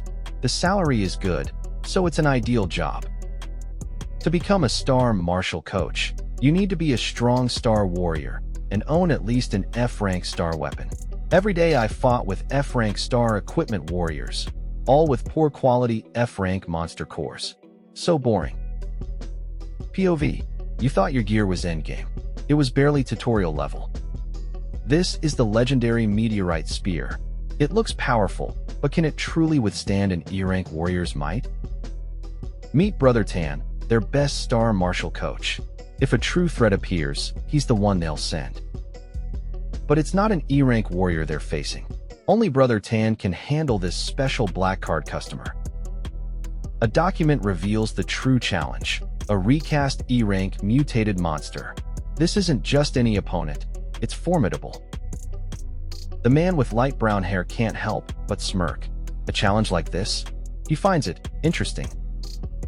Outside, the public wonders why the area is suddenly restricted. Whispers of a powerful individual testing a new weapon spread. Inside this massive facility, the black card grants exclusive access. It's truly a privilege for the elite. When your E-rank gear secretly hits like a D rank, talk about a glow-up. Jia Tan and the woman with light brown hair are stunned. Zhua Fan, an advanced Star Warrior, wields mutated star equipment. Jia Tan isn't impressed by Zhua Fan's weapon. He confidently warns Zhua Fan not to cry when he inevitably loses. Jia Tan introduces himself, an advanced Star Warrior and the training center's Star Marshal coach. The stakes are set. The air crackles with anticipation. A voice echoes through the arena. If you're prepared, let us begin. Zhua Fan and Jia Tan stand ready, facing each other across the vast training facility. The battle is about to start. Zhua Fan learns of Jia Tan's legendary past, killing over 100 E-rank monsters as an intermediate Star Warrior. He's a true veteran. Zhua Fan's eyes glow with fierce intensity. An incredible aura of energy surrounds him, hinting at the immense power within. Zhua Fan gauges his own strength. He knows he's closing the gap with an advanced Star Warrior, especially after recasting his legendary sword. Zhua Fan grips his newly recast Meteorite sword. Its stats are impressive, but can it truly bridge the gap to an advanced Star Warrior? He's ready to find out. You get a clear look at Zhua Fan's current stats. An intermediate Star Warrior, with some serious agility and those crucial undistributed attribute points. Zhua Fan analyzes his opponent, Jia Tan. A heavy axe means immense power, but it should leave him vulnerable in the speed department. But Jia Tan has a secret weapon, his agility. At 90, it surpasses even some advanced Star Warriors. He's confident it's his edge. Zhua Fan makes his move. He lunges forward, a glowing fist extended, speed lines trailing behind him. This is a lightning-fast attack. Jia Tan's eyes widen in genuine shock. So fast, he exclaims, barely registering Zhua Fan's incredible speed. But Jia Tan isn't easily caught. His axe spins into a defensive whirlwind, creating a barrier of energy spikes. He's countering with precision. Zhua Fan observes, impressed. Jiatan's single-handed axe whirlwind effectively compensates for his speed, creating a massive defensive zone. Clever. But Zhuo Fan has an ace up his sleeve. His eyes blaze, energy radiating as precipitation-activated flashes. The tide is about to turn. Zhuo Fan sees it. A fleeting chance as Jiatan swings his mighty axe. Did he just make a mistake? Zhuo Fan prepares to strike. Jiatan roars, naive, as he brings his axe down with terrifying force. Yellow energy explodes around him. This attack is devastating. The axe connects. Zhuo Fan grimaces, speed lines and impact effects swirling around him. That was a direct, powerful hit. Zhuo Fan is sent flying backward, debris scattering. This strength, so strong, he thinks, realizing the immense power of Jiatan's blow. Does his meteorite axe increase his strength? That was close. If not for my 40 additional agility attributes, I would have been thrown out of the area. POV, you're trying to watch the fight, but the commentary is too real. Zhuo Fan's sword ignites with a blinding, powerful glow. Get ready for the main event. Such a long range. Isn't this similar to a long-range weapon's attack range? Is that the range boost from the additional attribute? Against an opponent like that, I can unleash my meteorite sword's full power. Zhuo Fan unleashes the full might of his meteorite sword. The air crackles as he swings. His eyes ablaze, Zhuo Fan's blade connects with a force that threatens to shatter reality. Kaboom!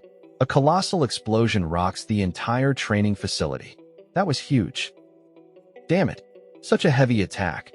I can't hold my weapon steadily. New attribute unlocked. It's like a free DLC mid-boss fight. E-rank battle skill whirlwind axe slash. Zhuo Fan is sent flying. That axe hit with crushing force, sending him hurtling.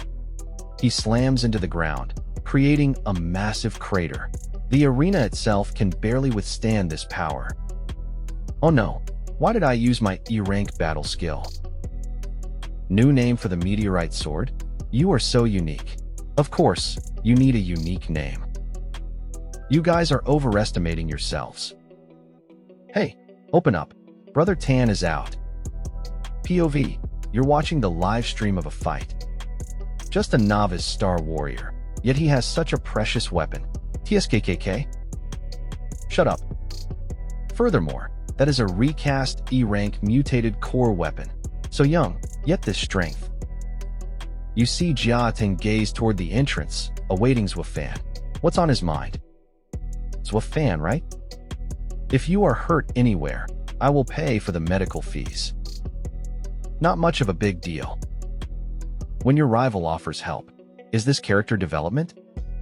I have something else to do. I will leave first. You need to learn an E-rank sword skill to unleash its full potential. Okay, thank you for your advice. The woman with light purple hair needs a name for your new sword, Zhuo Fan. What will you call it? Zhuo Fan gazes at his sword. Such an awesome blade, he thinks. It deserves a truly unique name. And the name is Bone Penetration, a fitting title for a blade like this, don't you agree? Jiatan shudders, remembering Zhuo Fan's slash. Without his E-rank skill, his shoulder would be gone. POV, you realize your friend has all the legendary loot.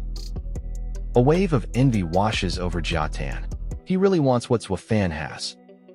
Zhuo Fan surveys the Jiangbei City Trading Center. He's unimpressed. Only a few E-rank skills here.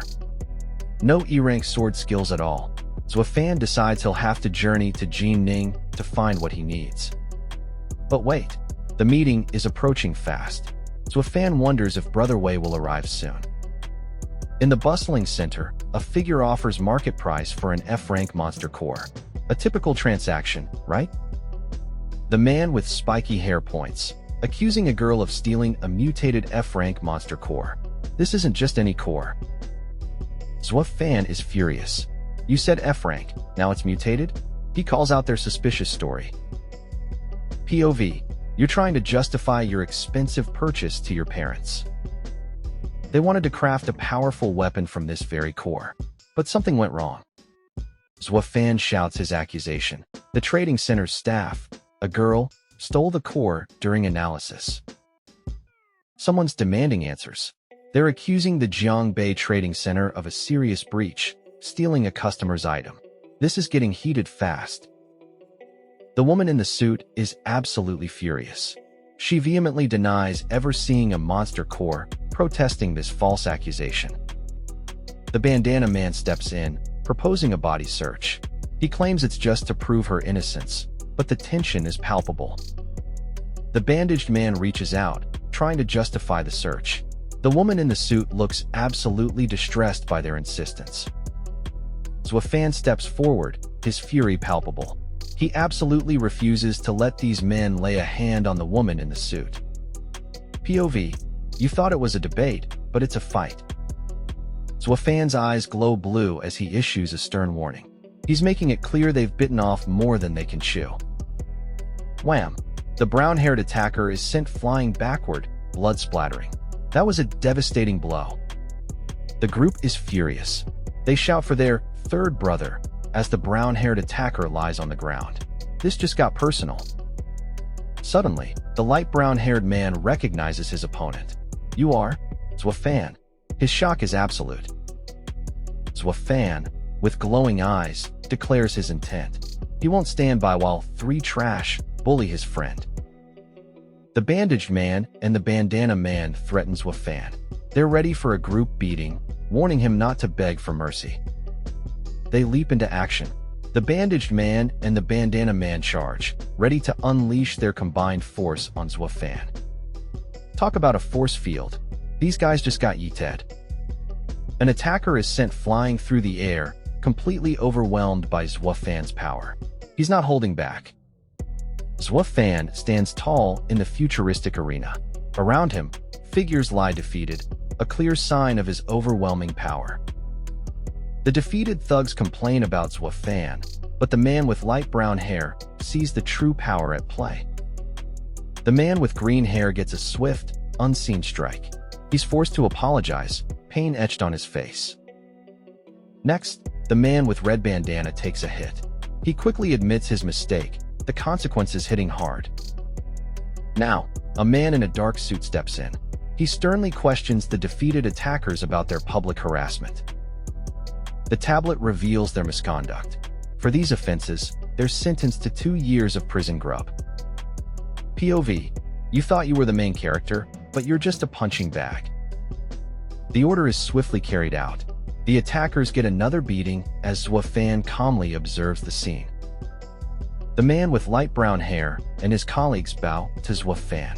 They apologize for the disturbance, taking full responsibility. Fan reassures the man with light brown hair. Onlookers are stunned by his politeness, wondering if he's the Xiao fan. Fan, now in a sleek red sports car, waves goodbye to the man with light brown hair. The man with light brown hair stands watching Fan's car disappear into the bustling city. He reflects on Fan's genius. He'll put in a good word for him at the Mercenary Guild headquarters. A steaming hot pot takes center stage. You can almost smell the delicious aromas. After all that drama, it's time for some much-needed comfort food. Weigo clinks cups with Fan, deeply grateful. He thanks Fan for stepping in, saving Lu Jia from trouble. Fan hesitates, a storm of thoughts brewing. How can he explain his sudden power without spilling secrets or hurting Weigo? Weigo drinks, unaware of Fan's dilemma. Fan knows one thing for sure. The War God system must remain a secret. Weigo smiles warmly, reassuring Fan. No need to explain, he says. He understands Fan's struggles, his past. A wave of relief washes over Fan.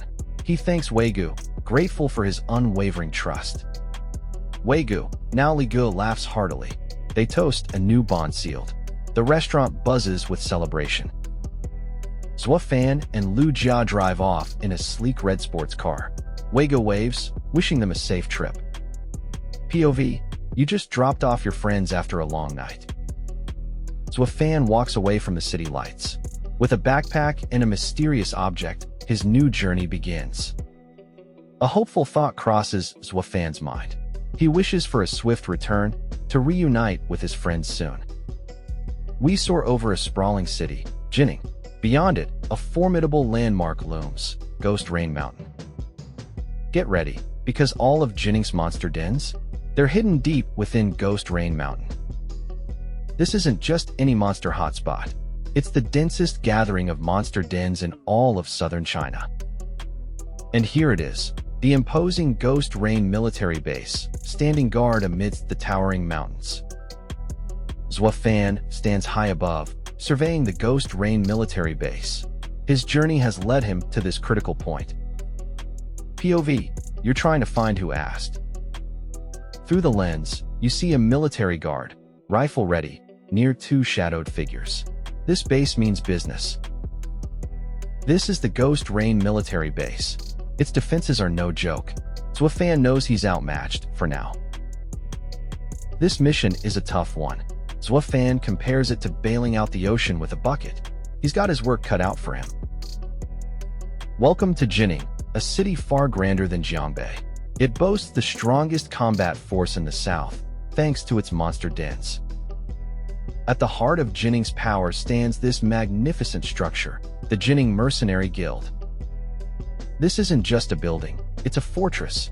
Every floor is guarded by Starfall warriors, with intermediate captains leading the charge. Elite squads, led by advanced Starfall warriors, protect the most vital departments. Their glowing eyes tell you they mean business. POV, when you realize you should have just stayed home. Jining's combat power is immense, 10 times stronger than a smaller city like Jiangbei. Truly a force to be reckoned with.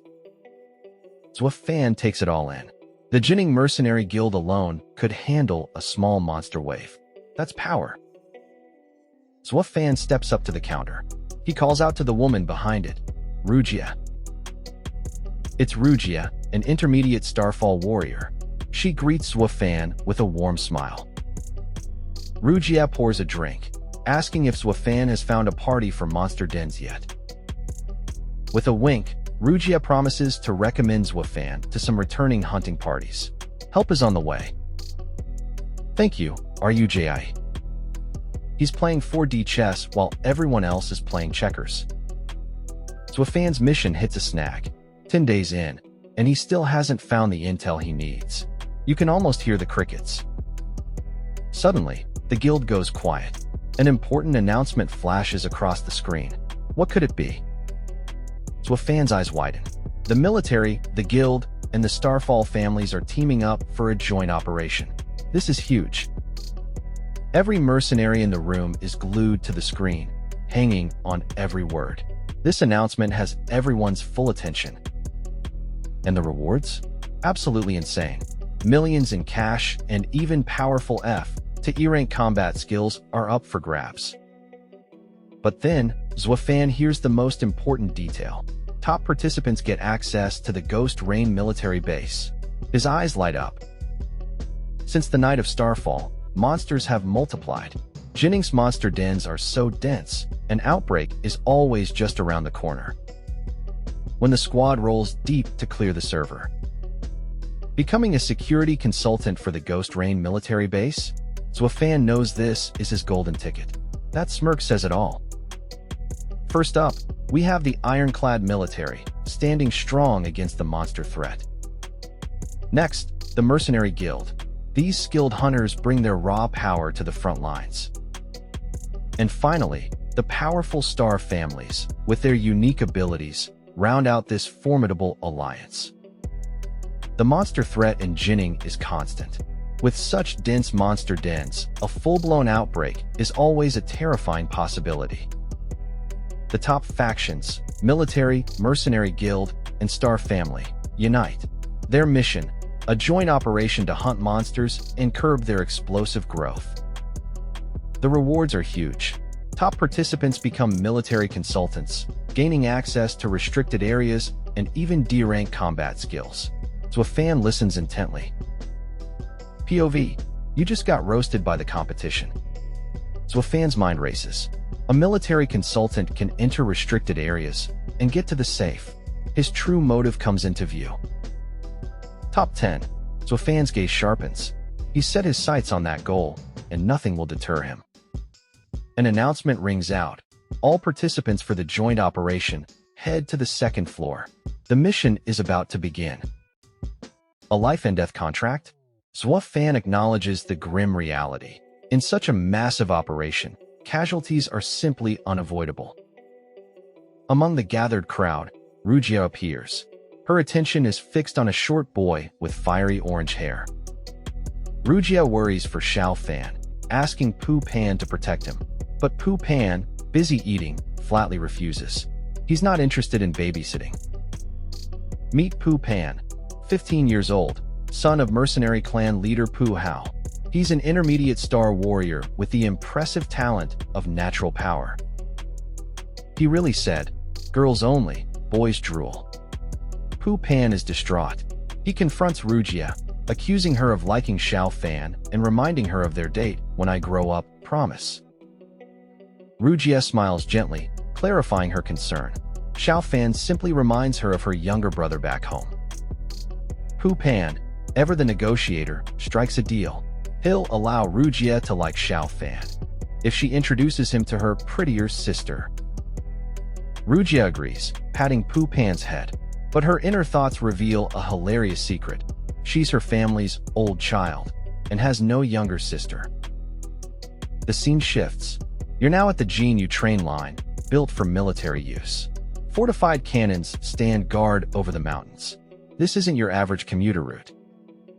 You see the massive military train, its headlights gleaming. Zhuofan observes, realizing its defenses are far superior to any city train. This thing is built to last. A meteorite strike once plunged the city into chaos. It took years, but now the Jin-Yu train line has finally recovered. The journey ahead holds history. POV, you're checking train ticket prices in this economy. Ouch. The high price isn't just for luxury. Outside the city, the wild areas are incredibly dangerous. That purple energy? It's a shield. And the wild area between Jinning City and Yu Mountain? It's 100 times more perilous. Every mile is a gamble. Meet the reason for the danger, a terrifying D-rank monster, the fox eagle. Its sharp claws and glowing red eyes mean serious trouble. Its menacing gaze pierces through the night. The fox eagle is a predator you do not want to encounter on your journey. The train pushes through the wild, dangerous night. D-rank monsters roam freely out here. It's a constant reminder of the stakes. Now Zhuofan understands. The sheer danger of this wild area is why multiple forces had to unite for this operation. It all makes sense. The journey is almost over. An announcement instructs you to prepare to disembark. Yu Mountain's entrance is just ahead. He's got the main character hair and a sword. Checks out. Pu Pan, with his spiky orange hair, takes a quick bite. He's ready to head out and face whatever Yu Mountain throws his way. Wei Qinshan grins, predicting Pu Pan and Li Hongwu will dominate the monster hunting scoreboard. High praise for these young talents. Pan Hao, cigar in hand, humbly deflects praise for his son. He sees Li Hongwu as the true rising star, destined for general rank. Meet Pan Hao, Jinning City's mercenary leader. He commands respect in this world. Li Zhong praises Pan leader's son, calling him a prodigy. He's an intermediate star warrior at just 15. Li Zhong can't help but envy such talent. Wei Qinshan sees right through it. These two family heads are just sly foxes playing games. Zhuofan dives into the Yu Mountain operation area. It's packed with monster dens, but nothing above D rank. Time to grind for EXP. The operation lasts 3 days. To hit the top 10, you need at least 500 points. Zhuofan's eyes gleam. Zhuofan knows he needs more than 600 points to secure a steady spot in the top 10. He's aiming high. But wait, why is it so quiet? Zhuofan hasn't encountered a single monster. Something isn't right here. Zhuofan's senses tingle. Blue energy crackles around him as he reacts with surprise. He feels it. Suddenly, Zhuofan unleashes a powerful blue energy slash. The ground cracks beneath him. He's ready to fight. His eyes glow with blue energy. Zhuofan stares down a massive, purple-hued spider-like monster. This is... Those glowing green eyes. It's a rain rock spider. You found your challenge, Zhuofan. Boss battle music intensifies. This F-rank rain rock spider makes its home in Yu Mountain. Its segmented body and menacing features are truly terrifying. Watch out. Their webs and fangs are poisonous. And the scariest part? They move in groups, by the millions. You see Zhuofan, back turned, peering into the silent desolation. This abandoned town feels off. A chill runs down your spine as he realizes, this isn't just deserted, it's a monster's den. Zhuofan's eyes glow with a mix of determination and calculation. An F-rank monster den? That means big points, but also big trouble. The tension is palpable. Suddenly, the silence shatters. Massive rain rock spiders lunge from the shadows, their red eyes glowing. Claws flash, bodies twist. The battle has begun. Zhuofan is a blur of motion, dodging and striking with incredible speed. Blue energy crackles around him as he faces down the swarm. He's not just fighting, he's dancing through chaos. Mid-air, Zhuofan launches a powerful kick. Blue energy trails behind him as he strikes, sending spiders reeling. This isn't just a fight, it's a spectacle of raw power. He really said, it's time to farm some XP. Zhuofan stands victorious atop a fallen spider. You hear him declare, killing an F-rank monster? Super easy. And honestly, after that display, who can argue? But here's the catch with rain rock spiders. Their territorial instinct is fierce. Once they set up shop, they hunt down everything else nearby. Zhuofan looks out over the deserted town. The realization hits him. This means he won't find any other monsters around here. His hunting ground is limited. It all makes sense now. That's why the path here was so clear. Zhuofan is clearly annoyed. This isn't exactly how he planned his monster hunt. His original plan was simple. Farm F-rank monsters for points, attribute points, and a hefty sum of cash. You see his cartoon self swimming in coins. Zhuofan pulls up his status window. All those F-rank monsters, but no attribute points? You can almost hear his heart breaking. The grind is real, and it's not paying off. But Zhuofan is nothing if not adaptable. He decides to pivot. No points. Fine. He'll use this chance to train a brand new combat skill instead. He's about to drop the hottest mixtape of martial arts moves. Behold, the F-rank Willow footwork skill. Zhuofan moves like a green-hued ghost among the spiders, leaving them disoriented. Talk about leveling up on the fly. Zhuofan unleashes his new footwork. He's a blur of green energy, leaving streaks in his wake. No one can keep up with this speed. Zhuofan's eyes glow with confidence. This is too easy, he declares. With his new footwork, not even the rain rock spiders can land a hit. Zhuofan checks his status. Footwork Willow, beginner, F-rank. Perception, beginner. He's just getting started. Zhuofan knows he's chosen well. Willow footwork is the top F-rank skill in the Jiang Bay Trading Center. He's got the best of the basics.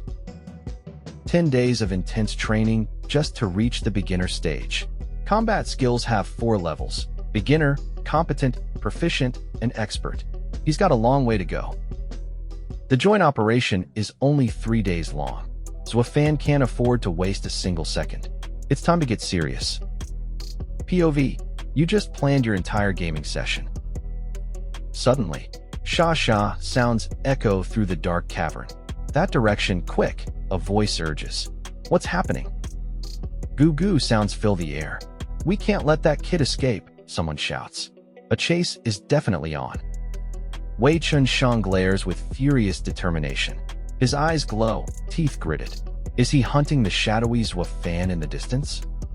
The cavern opens up to a mysterious new area, lit by strange red and blue glows. Shadowy figures lurk in the distance. Wei Chun-Shang is in trouble. He's perched on a branch, breathing heavily, his leg visibly injured and bleeding. What happened here? Who wants my life? Wei Chun-Shang growls. This trap was made just for him. Someone knows his habits, and they're out for blood. Despite his injury, Wei Qianshang's resolve hardens. Just you wait, he vows. I will find him and make him pay. Revenge is on his mind. Me, every time I exit a building in an open-world game. You get a sweeping view of the mysterious town. Under the starry sky, Wei Qianshang is just a small figure, lost in its vastness. Suddenly, Wei Qianshang's eyes go wide. A cold sweat breaks out. What unseen horror has just registered in his mind? Oh no, this is the rain rock spider's den. The ground writhes. Thousands of rain rock spiders, their green eyes glowing, swarm across the dark terrain. It's a nightmare made real. Damn it, my leg is injured. I can't face them in groups. If I am bitten a few times by these spiders, won't I die? No, I don't want to die. I still want to eat all the delicious food around China. I'm still a virgin. POV, the cavalry arrived just in time. Wei Qianshang stands firm, ready for whatever comes next. The blue glow of the cavern hints at the recent battle. Huh, why did such a brat join this joint operation? Did the military allow it? That guy, this is the person Sister RU asked me to protect. A moment of calm. Wei Qianshang and the man with dark spiky hair rest in a sunlit room, surrounded by crates. These rain rock spiders, are they all killed by him? Is he really a novice star warrior? Fatty, your legs should be fine, but you can't continue this joint operation. Wait here for the reinforcement team. I will be leaving. Who are you calling stupid, Fatty? I am called Pu Pan. I don't know who's that I didn't call him stupid. POV, you just met someone who's about to flex on you. Nigel has a problem. He's being hunted, and he needs someone to keep him safe until he recovers. Looks like he's got a plan. Wei Qianshang, ever the charmer, is already critiquing Nigel's footwork. He's offering up his own E-rank skill, Willow Flash. What a generous guy. Nigel's eyes go wide. Is this kid for real? You can practically hear the gears turning in his head. Nigel questions the offer. An E-rank skill? Is that even worth talking about? Wei Qianshang lays out his terms. Protect him for 3 days, and the Willow Flash skill is Nigel's. Sounds like a plan. Nigel can't help but laugh. An E-rank skill for protection? And he just gave Wei Qianshang a new nickname. Fatty. Ouch. Wei Qianshang is not amused. He's Pu Pan, a genius, and definitely not fat. You just hit a nerve, Nigel. He just unlocked a new character in his party. Wei Qianshang confirms it. Pan Hao is his dad. He's being hunted, and he needs a protector more than ever. Nigel agrees to the deal. He's initiating the Willow Flash transfer, hinting there might be more to come. This is getting interesting. Nigel watches the transfer, noting Wei Qianshang's eagerness. He's quick to make a deal when he needs help. The skill is transferred. Nigel realizes how easy the War God system makes appraising skills. No more guessing games. Wei Qianshang smugly believes Nigel is stunned by the E-rank skill's value. To him, it's pocket change. Deal confirmed. Nigel agrees to clear the spider den, then take Wei Qianshang deeper into the mountains. Adventure awaits.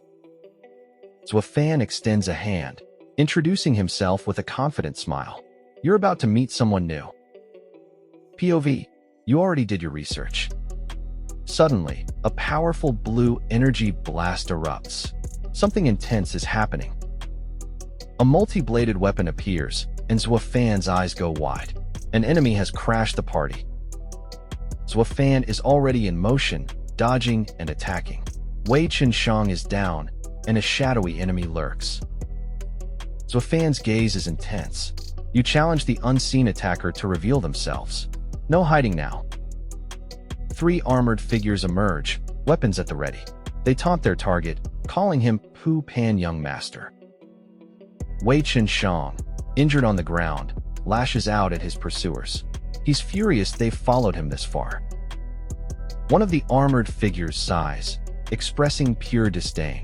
They're annoyed Wei Qianshang is still alive. He really said, Run, Forrest, run. Wei Qianshang delivers a heartbreaking apology and a desperate last request. He wants vengeance for his impending death. Zhou Fan absorbs Wei Qianshang's words. The weight of this desperate sacrifice falls upon you. An armored figure scoffs, mocking any hope of escape. They want both Wei Qianshang and Zhou Fan to die here. Wei Qianshang, enraged, reveals he knows exactly who they are. You can't hide your scent from him. The armored figures react with shock. How did he see through their disguise? Their plan is compromised. An armored figure is suddenly struck. Your comrade screams a warning, but is it already too late? The enemy's speed is terrifying. Zhou Fan's eyes glow blue, a memory stirring. The Jining Li family. Why does that name feel so familiar? POV, you're a kid, and a grown-up just promised you the world. He's got a point, though. In a stark flashback, man with dark spiky hair stands accused, chained. A man in a suit points, condemning him for abandoning duty. The pieces click into place. Zhou Fan's eyes glow with a new understanding as he connects the Li family to its head, Li Zhong. Wei Qianshang's face contorts in fury. He confirms the name, his anger boiling over at the mention of that old F******ing bald. A golden aura explodes around Zhou Fan. Power crackles, lightning dances. He's not just preparing for a fight, he's bringing the storm. Wei Qianshang shouts, urging Zhou Fan to escape. He's ready to create a diversion, a desperate sacrifice for his comrade's survival. An armored enemy lunges, blade flashing. He condemns Zhou Fan for interfering, eyes blazing red as the attack closes in. Zhou Fan's eyes blaze with an intense, crimson glow. His determination hardens, a silent promise of what's to come. This enemy just found out what plot armor means. Or, rather, doesn't mean. Ouch! With a surge of green and yellow energy, Zhou Fan unleashes a devastating attack. The air crackles with his raw power. The golden wave rips through the battlefield. Armored figures and the man with an axe are thrown back, caught in the blast. Debris flies as Zhou Fan crouches amidst the chaos. He's deep in the fight, every fiber of his being focused on survival. The young man with spiky orange hair stares, wide-eyed and utterly shocked. He can barely form words, stunned by the unfolding events. The armored figures are ready, their weapons gleaming. They can't believe your strength, wondering who you truly are. But Zhou Fan isn't fooled. You quickly assess their power. These Li family dogs are intermediate star warriors. A tough fight awaits. Zhou Fan's gaze sharpens. Taking them down isn't the problem. It's the time it will take. A long battle could have dire consequences. POV, you just unlocked Ultra Instinct. Time to dodge everything. With enhanced perception, the battlefield transforms. You see every movement, every enemy outline, moving at incredible speeds. The full threat is clear. 4 intermediate star warriors, each a formidable foe, stand ready. This is no easy skirmish. Zhou Fan makes a choice. A flash of green energy. You launch a rapid assault, singling out your first target. Let's go? The enemies are stunned. Your speed is unbelievable. They realize you're not just strong, you're an expert intermediate star warrior. Red energy pulses. An armored figure barks orders. Attack together. Use full strength. Don't let the cloaked figure escape. A sword swings with deadly intent. An armored figure attacks, but the cloaked figure is fast, evading the blow with a swift move. Boom. A powerful impact rocks the arena. Red energy explodes outwards, debris flying. Zhou Fan's attack connects. When you're fighting the final boss, but you're still on level 1. An armored figure deflects a blow. A thought crosses their mind. Sister Ru asked me to protect him, but he might be almost as strong as me. Zhou Fan is a blur of motion, dodging and parrying with expert precision. The clash of weapons echoes as you skillfully evade every attack. This can't drag on. Zhou Fan's determination hardens. You realize a prolonged fight is a losing game. It's time to end this. fast. Zwafan's eyes burn with fierce determination. Sweat beads on his brow, but his grip on the sheathed sword is unwavering. You can feel the fight escalating. Zwafan declares his intent. He's unleashing the meteorite sword's full strength. Blue energy explodes around him. This fight is about to end, one way or another. But the armored figures aren't impressed. They taunt Zwafan, questioning if he truly thinks they'll let him activate anything. They want another round. Projectiles fly. Zwafan deftly dodges, his sword a blur. But the enemy taunts him, urging him to give up alongside Pan Poo Fatty. The pressure is on. POV, you showed up to a bullet hell boss fight with only a sword. Zwafan pushes through the pain, but he realizes a grim truth. His footwork isn't enough to defend himself and protect Pan Poo Fatty simultaneously. Still, Zwafan moves. He's a blur of motion, energy trailing behind him as he continues to evade the relentless, sharp projectiles. He won't give up yet. Pan Poo Fatty clutches his shield, a pained expression on his face. He blames his injured leg, feeling like a burden to Zwafan. Zwafan takes a defensive stance, grimly assessing the situation. The enemy's teamwork is too good. He can't dodge everything they throw at him. His eyes narrow. Zwafan knows he's running out of stamina. He resolves to break their combination, no matter the cost. A risky move is coming. Zwafan pivots, turning to Pan Poo Fatty. He asks a crucial question. Can you still move? A new strategy is brewing, and it might involve his friend. Pan Poo Fatty's eyes flash with defiant resolve. Despite his injury, his answer is clear and strong. Yeah, he's ready to fight. Pan Poo Fatty really said, "Target acquired. It's me. Come get some." The armored figures spot the escaping figure and immediately give chase. They won't let their prey get away. The hunt is on. An armored figure speaks, their red visor glinting. Now's the time, they declare. What opportune moment have they been waiting for? Zwafan's eyes glow green as he twists, reacting with lightning speed.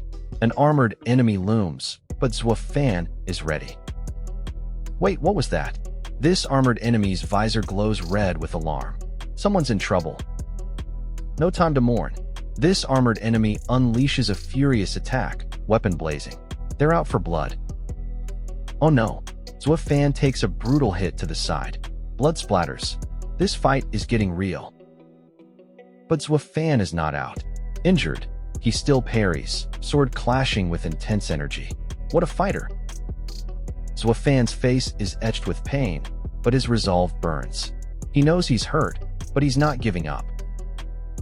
POV, you just leveled up mid-fight. Time to spec into something good. The armored enemy lunges, scythe swinging wildly. Zwafan barely dodges, but the pressure is building. The system offers a way out, a new E-rank footwork skill, Willow Flash. Zwafan faces a crucial choice. With a determined shout, Zwafan accepts. His eyes glow green. Get ready for a power-up. A new skill acquired. Zwafan realizes the true potential of his attribute points. Willow Flash is now his. His eyes flare with emerald light. The power of Willow Flash courses through Zwafan. Green energy surges around his legs. Zwafan feels an incredible lightness. This is power. He really said, "Hold my sword. I'm about to go fast." Whoosh. Zwafan moves like a blur, green energy trailing behind him.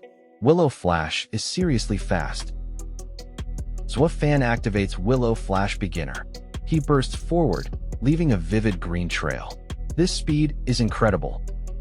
An armored figure looks up, startled. Zwafan's green energy blurs past, a streak of pure speed. They didn't see him coming. The armored figure is totally bewildered. What is going on? They wonder. Zwafan's movements are too fast to track. Zwafan's eyes widen in absolute shock.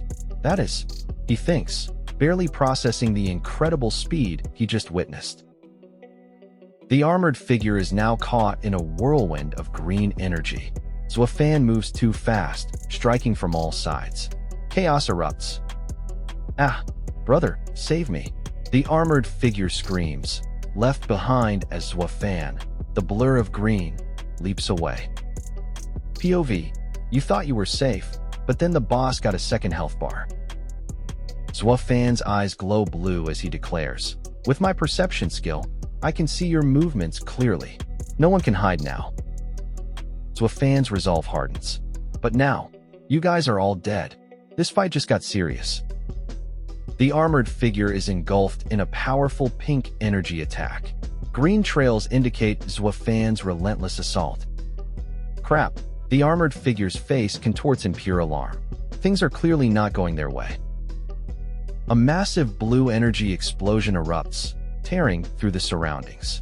This power is devastating. The building shatters into countless pieces, utterly obliterated by the force of the attack. Nothing is left standing. Amidst the smoke and dust, an armored figure with a ponytail cries out, "Third brother, is he gone?" He really said, "See you on the other side of this blast." Zwafan unleashes a powerful technique. His glowing blade carves through the air, leaving shattered earth in its wake. This is pure speed and precision. The armored enemy's face contorts in disbelief. 3 intermediate warriors, taken down by just one? The shock is palpable. Debris rains down. A massive hole in the wall shows the sheer power unleashed. This isn't just a fight, it's total devastation. Zwafan stands amidst the wreckage, a confident smirk on his face. He surveys the destruction he caused, looking quite pleased with himself. Pan-Poo Fatty turns to Zwafan, posing a bold question. First place in the joint operation? The wheels are turning for our heroes. Zwafan's expression shifts. The idea of taking first place clearly catches his attention. What will his answer be? The scene shifts dramatically. We find ourselves in the sprawling, mysterious Yoyu Mountain. New challenges await here. POV, you're about to become monster food. The green monster lunges forward. The runner in dark clothing barely escapes its grasp, sprinting for their life. This chase is intense. Young Master Hong Wu, with his striking white hair, turns to address his subordinates. 3 people lost connection? A bad sign. His subordinates confirm the grim news. Connection lost, and worse, Pan-Poo is badly injured. The tension in the air is thick. Young Master Hong Wu dismisses the news with a wave and a confident smile. His focus is already on their points. Cold. The confident man beams, already counting his points. He's aiming to break records and become the undisputed #1 genius. Talk about ambition. A lone figure dashes through the dense forest. Speed lines indicate incredible pace. They're moving with urgency, or perhaps being pursued. Zwafan carries Pan-Poo Fatty through the dark forest. They stop, sensing an unsettling silence. Danger lurks in the quiet. POV, you showed up to the wrong forest. Suddenly, 2 monstrous vine pythons erupt from the foliage. Their fangs gleam, ready to strike. Zwafan, with Pan-Poo Fatty in tow, deftly dodges a massive, sweeping attack from the vine python. They soar through the air, debris flying around them. Zwafan's agility is unmatched as he evades the beast. A successful hunt. Zwafan holds up the vine python's gall, a valuable medical ingredient and crucial evidence.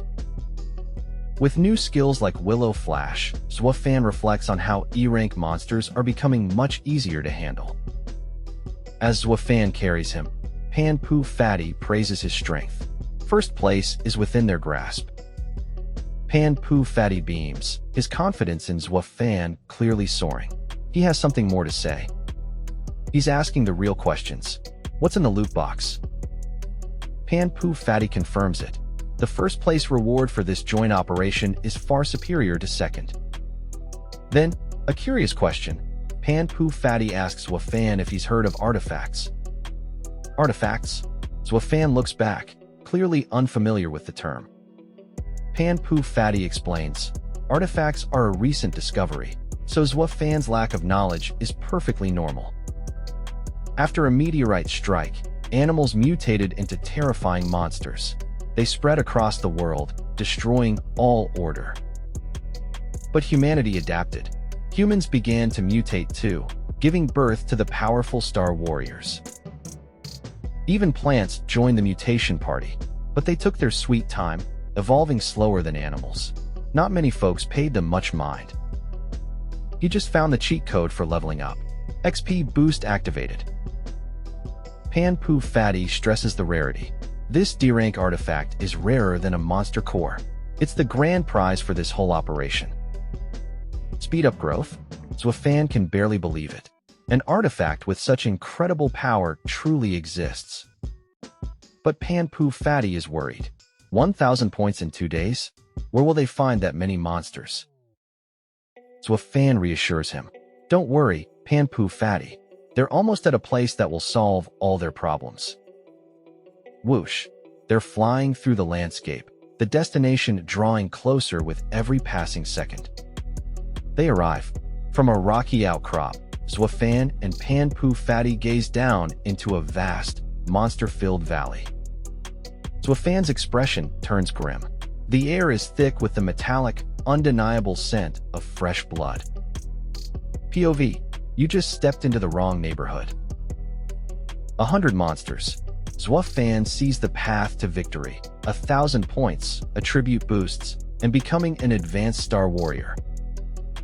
This is their secret weapon. Pan-Poo Fatty declares this mercenary guild spot will secure them first place. Confident much? With a determined glint in his eye and sword blazing, Zwafan declares, "Let the hunt begin." Injured leg or not, Pan-Poo Fatty grins. He's still ready to be their unwavering tanker, axe and shield at the ready.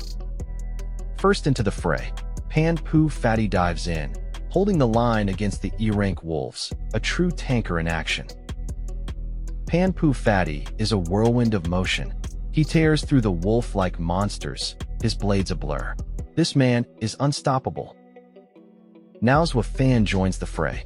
He leaps, his sword blazing with energy. A powerful strike rips through the air, clearing the path. This is how you level up in real time. Ding, ding, ding. Another E-rank monster falls. The fight is intense, but our heroes are making swift work of these beasts.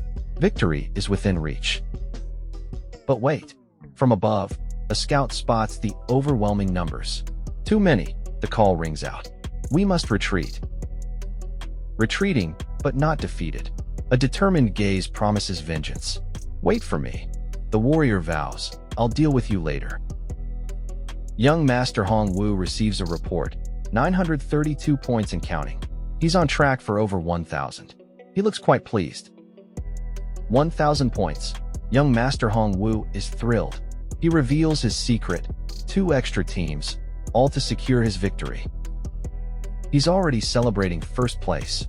Young Master Hong Wu gloats, imagining Pan-Poo Fatty's furious reaction. What a villain!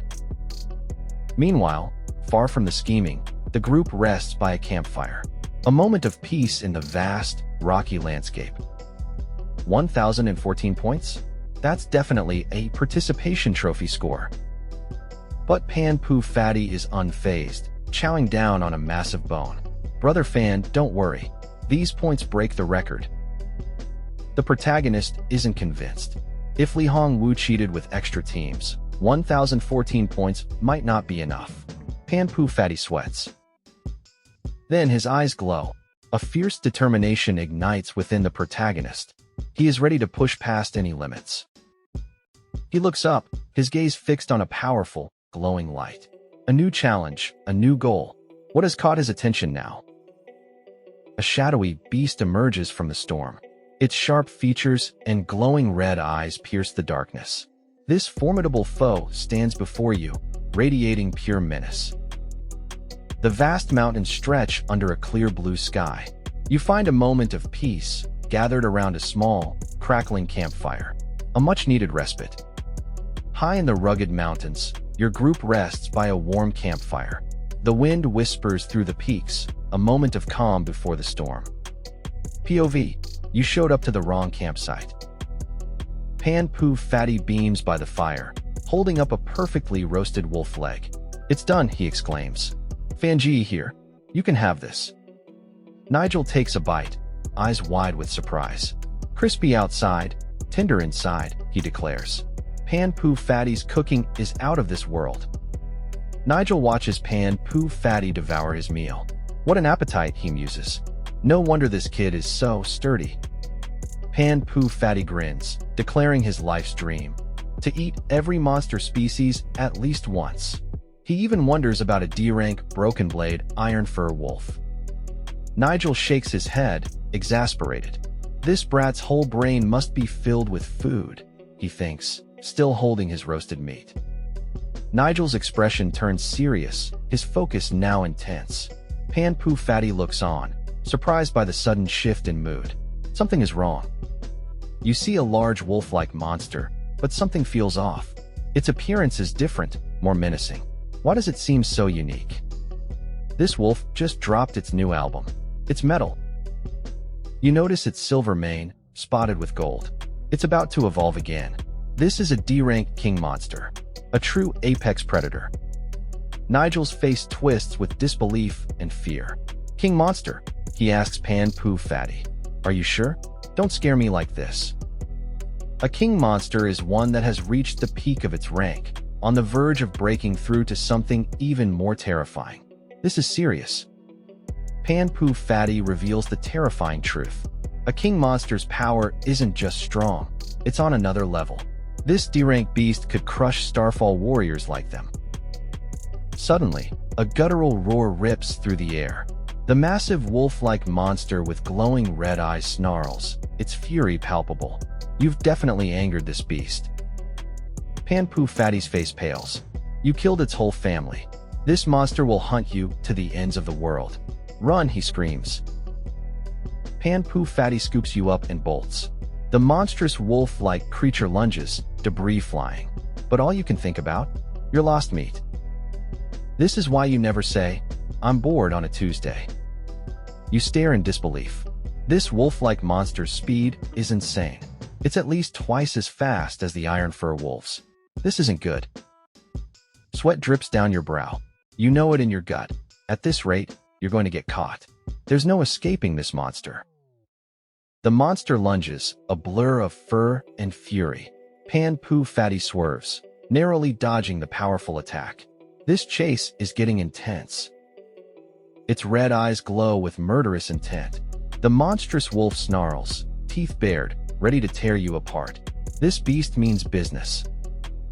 Pan Poo Fatty swings his weapon, connecting with the monster. I hit it, he shouts, a glimmer of hope in the chaos. But wait, the fur is completely untouched. Pan Poo Fatty's powerful blow didn't even penetrate. This monster is tougher than you thought. The monster stands completely unfazed, not a scratch on it. Your attack was useless. This D-rank king is truly formidable. Guess its fur has maxed out its defense stats. Pan Poo Fatty screams a warning. Its horn. Look out. A new, deadly threat emerges from the monster. This fight just got harder. You had a plan for those stat points, but desperate times call for desperate measures. You have no choice but to use them now. The system pops up, asking if you want to invest 10 stat points into a new combat skill, Willow Blossom Flash. Choose wisely. You hit yes, and watch as your unassigned stat points drop from 80 to 70. The upgrade is confirmed. A surge of power. Your eyes glow as Willow Blossom Flash leaps from beginner to partial. Can you feel the difference already? But there's no time to celebrate. The monstrous wolf-like creature lunges, red eyes blazing, a blur of green energy. It strikes with terrifying force, shattering the ground around it. This D-rank king monster isn't holding back. Pan Poo Fatty carries you, barely dodging the monster's devastating blow. One hit, and it's game over. You realize it's still not enough. That skill needs even more proficiency to stand a chance against this beast. Oh, the system flashes a message. Willow Blossom Flash was just upgraded and can't be leveled up again so soon. You let out a chibi-sized rage, yelling at the stupid system for failing you at a critical moment. Pan Poo Fatty looks on, shocked. If you can't upgrade the skill, you'll just dump everything into agility. Watch those stats soar from 60 to 99. You calmly assess the situation. Oh well, you think, this much should still be enough. Pan Poo Fatty, terrified and sweating, can only gasp out one word: run. But you just stare ahead, glowing blue eyes questioning. Run? Your full stats are laid bare. Agility maxed, a powerful new weapon, and skills ready to go. You're a force to be reckoned with. Pan Poo Fatty is still fleeing, but you've made up your mind. It's time to test your new strength in a spar. The massive wolf-like monster dives. Its red eyes burn, fixed on its prey. Pan Poo Fatty and Nigel are caught mid-stride, nowhere to run. But Nigel won't back down. He stands his ground, a glowing blade now in hand. The monster recoils from his fierce counterattack. Nigel activates his weapon's power. The bone piercer ignites with a fierce, blue aura. This isn't just a sword. It's a conduit of pure, sharp energy. The blade slashes through the air, blue energy trailing. A second attribute unleashes. This isn't just sharp, it's designed to pierce through anything. A deep wound appears on the monster's tough hide. Nigel is shocked. That E-rank penetration might just be the key. Nigel leaps, a blur of blue energy. He presses his attack, raining down blows. This beast won't get away easily. POV, you thought you were invincible. Despite landing a hit, Nigel's expression darkens. His glowing eyes reveal a deeper struggle. The beast is knocked back, its fur and tail crackling with raw, orange energy. This monster is far from defeated. Blood stains his shoulder. Even his full power barely scratched this D-rank king monster. Nigel realizes the true terror of his opponent. He considers unleashing another powerful skill, Starfall Burst. But Nigel doubts it'll even make a difference against this titan. Against overwhelming odds, a tactical retreat is the only option. Nigel makes a tough call. They push through the dense forest, green energy still trailing. Nigel and Pan Poo Fatty have narrowly escaped the king wolf. The danger isn't over yet. Pan Poo Fatty looks back, a genuine thanks on his face. Brother fan, he says, thank you for your hard work. Nothing says thank you like a fresh grill after a near-death experience. Nigel warns Pan Poo Fatty to ditch the meat. That king wolf is still out there, but Pan Poo Fatty seems completely unbothered. Suddenly, Pan Poo Fatty points into the distance. He spots two badly injured young people. What are they doing out here? Meanwhile, three shady figures watch from above.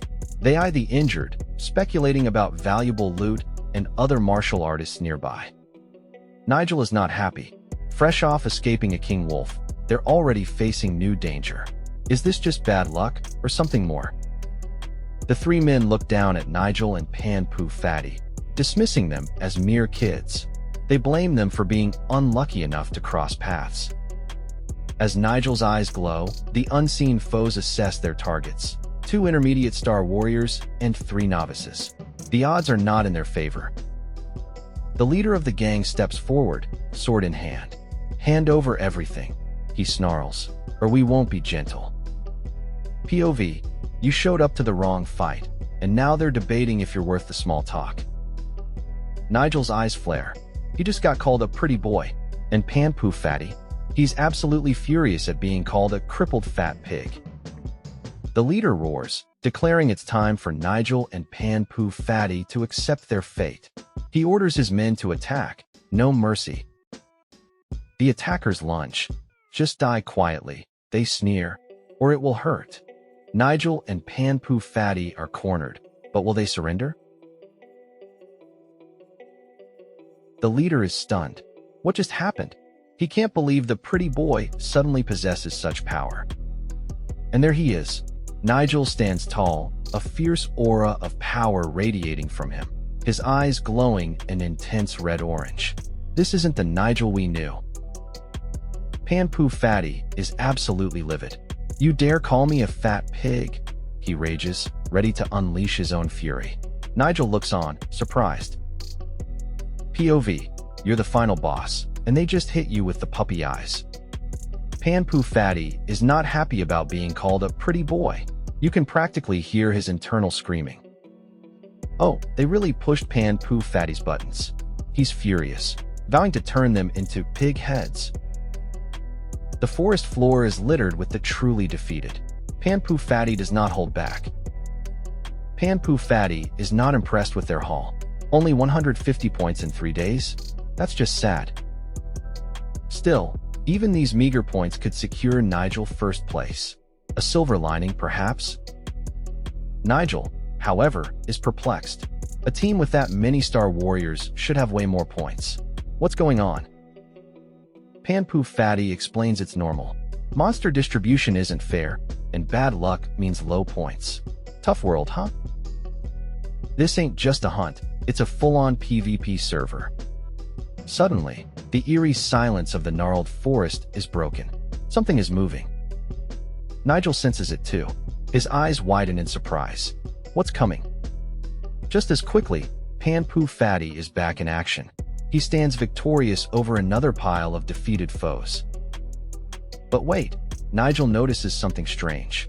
One of the defeated men has already been looted. Pan Poo Fatty realizes it instantly. Brother Fan, this is a trap. The situation just escalated. A swift movement, and Nigel deflects an incoming attack. Our heroes are ready for whatever comes next. Two powerful figures burst onto the scene. Their fists glow with raw energy, striking with incredible force. Nigel is caught in the crossfire. POV, you just realized who you're actually fighting. The identical white-haired men smirk, blades glinting. They recognize Pan Poo Fatty, and they're here for him. Nigel analyzes the situation. Two advanced star warriors from the Lee family. This isn't just a fight, it's a calculated ambush. Suddenly, sharp projectiles scream past Nigel's head, shattering around him. The hidden enemies are already here.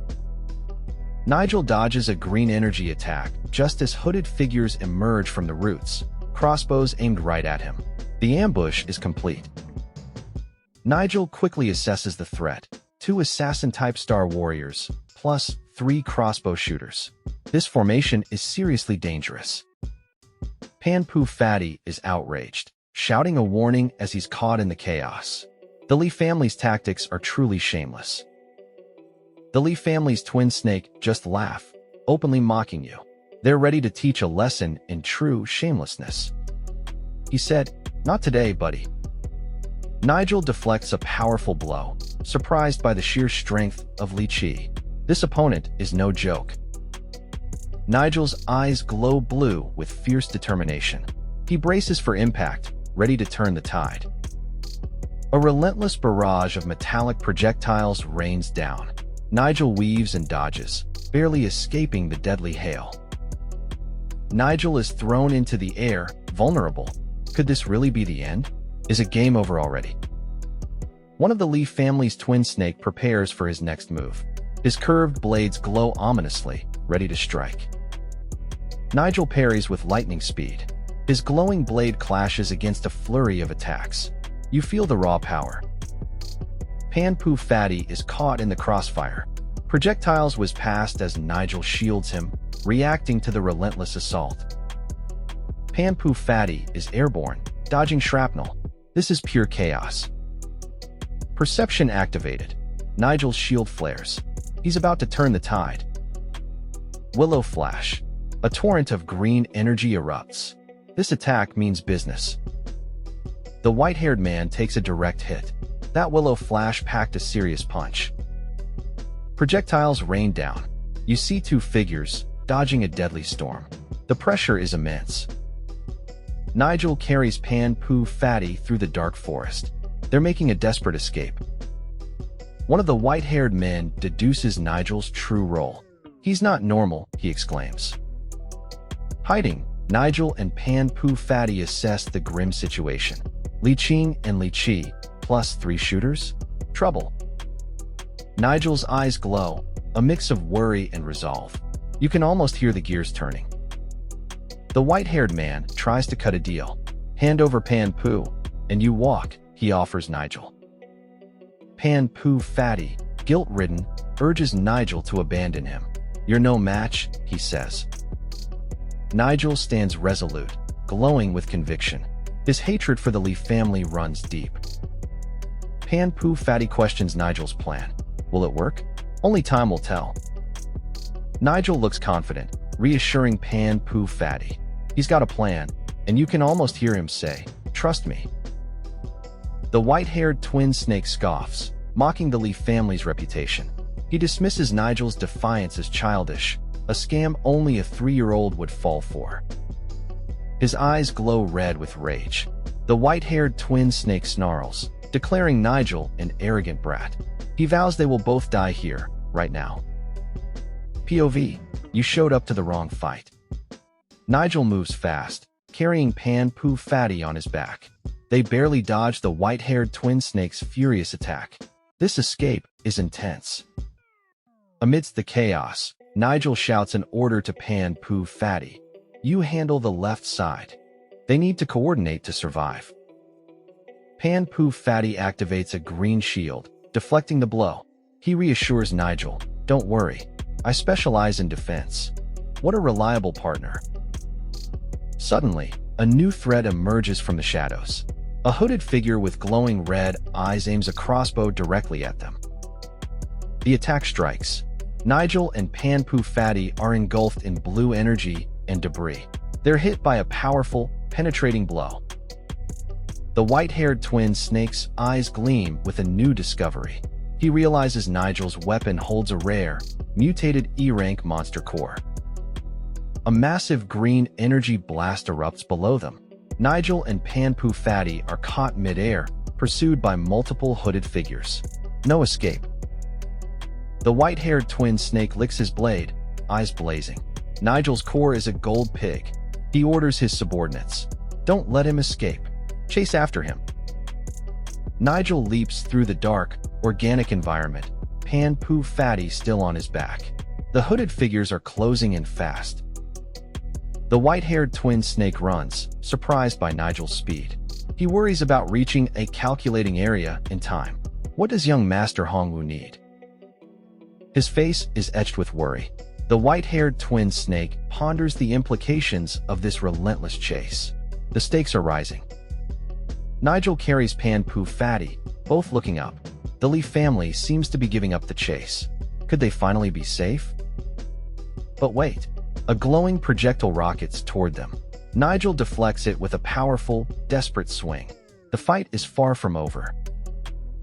The projectile embeds itself in a tree. A hidden weapon. The white-haired Lee family member and the hooded figures realize the surprise attack.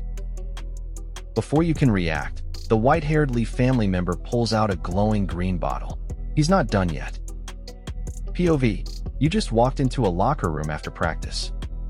The other white-haired Lee family member also gags, clutching his nose. What is that weird, terrible smell? Enraged, the white-haired Lee family member orders the chase to continue. They must kill Nigel, no matter what. Nigel is confused, but Pan-Poo Fatty grins. That's weasel shit. A monster repellent, and a great way to anger your enemies. Pan-Poo Fatty explains that this disgusting item is a vital survival tool. Monsters avoid its super smelly aura, making it crucial in a pinch. Okay. Nigel and Pan-Poo Fatty leap through the narrow valley, the hooded figures hot on their heels. The chase is on. The white-haired Lee family member smirks. This valley has only one path.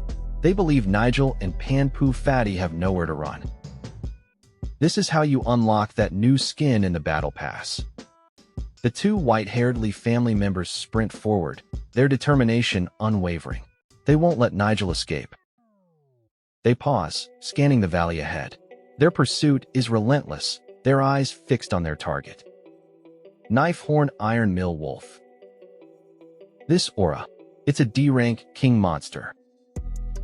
Damn it, we are tricked by that kid. The Knife Horn Iron Mill Wolf makes its move. It lunges with incredible speed, a blur of fury and power. Predator and prey's positions swapped instantly.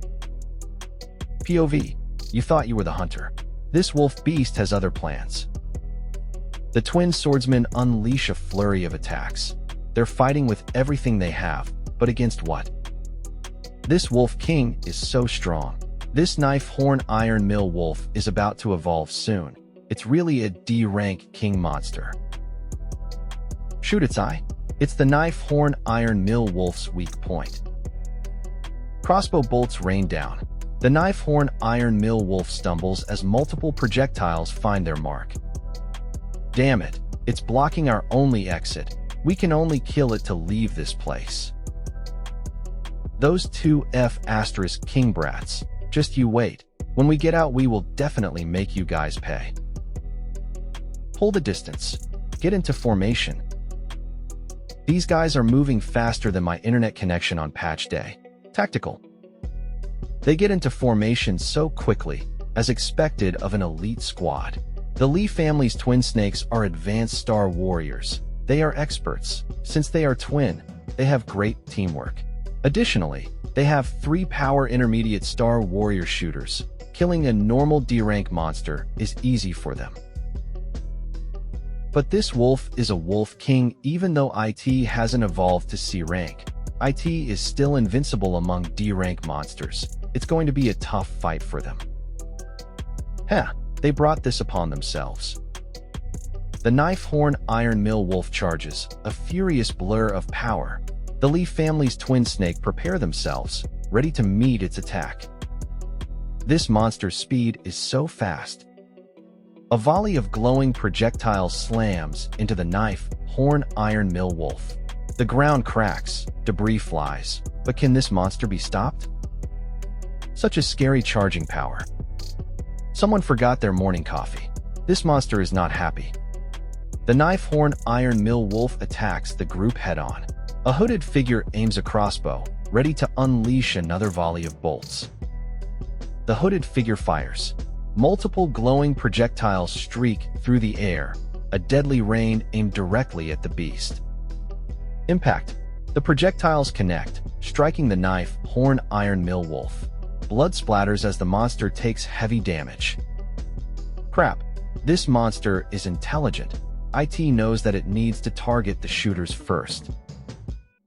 The white-haired twin grips his glowing, golden whip. A determined look on his face, he prepares for a powerful counterattack. The knife horn iron mill wolf leaps through the air. The blonde twin braces, ready to defend with his shield-like object. With a powerful swing, the white-haired twin unleashes his golden whip. Speed lines erupt as the weapon cuts through the air. They really said, "Gotcha, fam." This monster is officially on a leash. The blonde-haired warrior watches in shock as a powerful explosion erupts. What kind of weapon could cause such chaos? He's definitely impressed. Both observers are stunned. Their eyes widen as they recognize the unique, powerful weapon now in play. Behold the monster binding rope. Crafted from a D-rank monster core and tendon, it's a superior weapon. Perfect for taming high-rank beasts.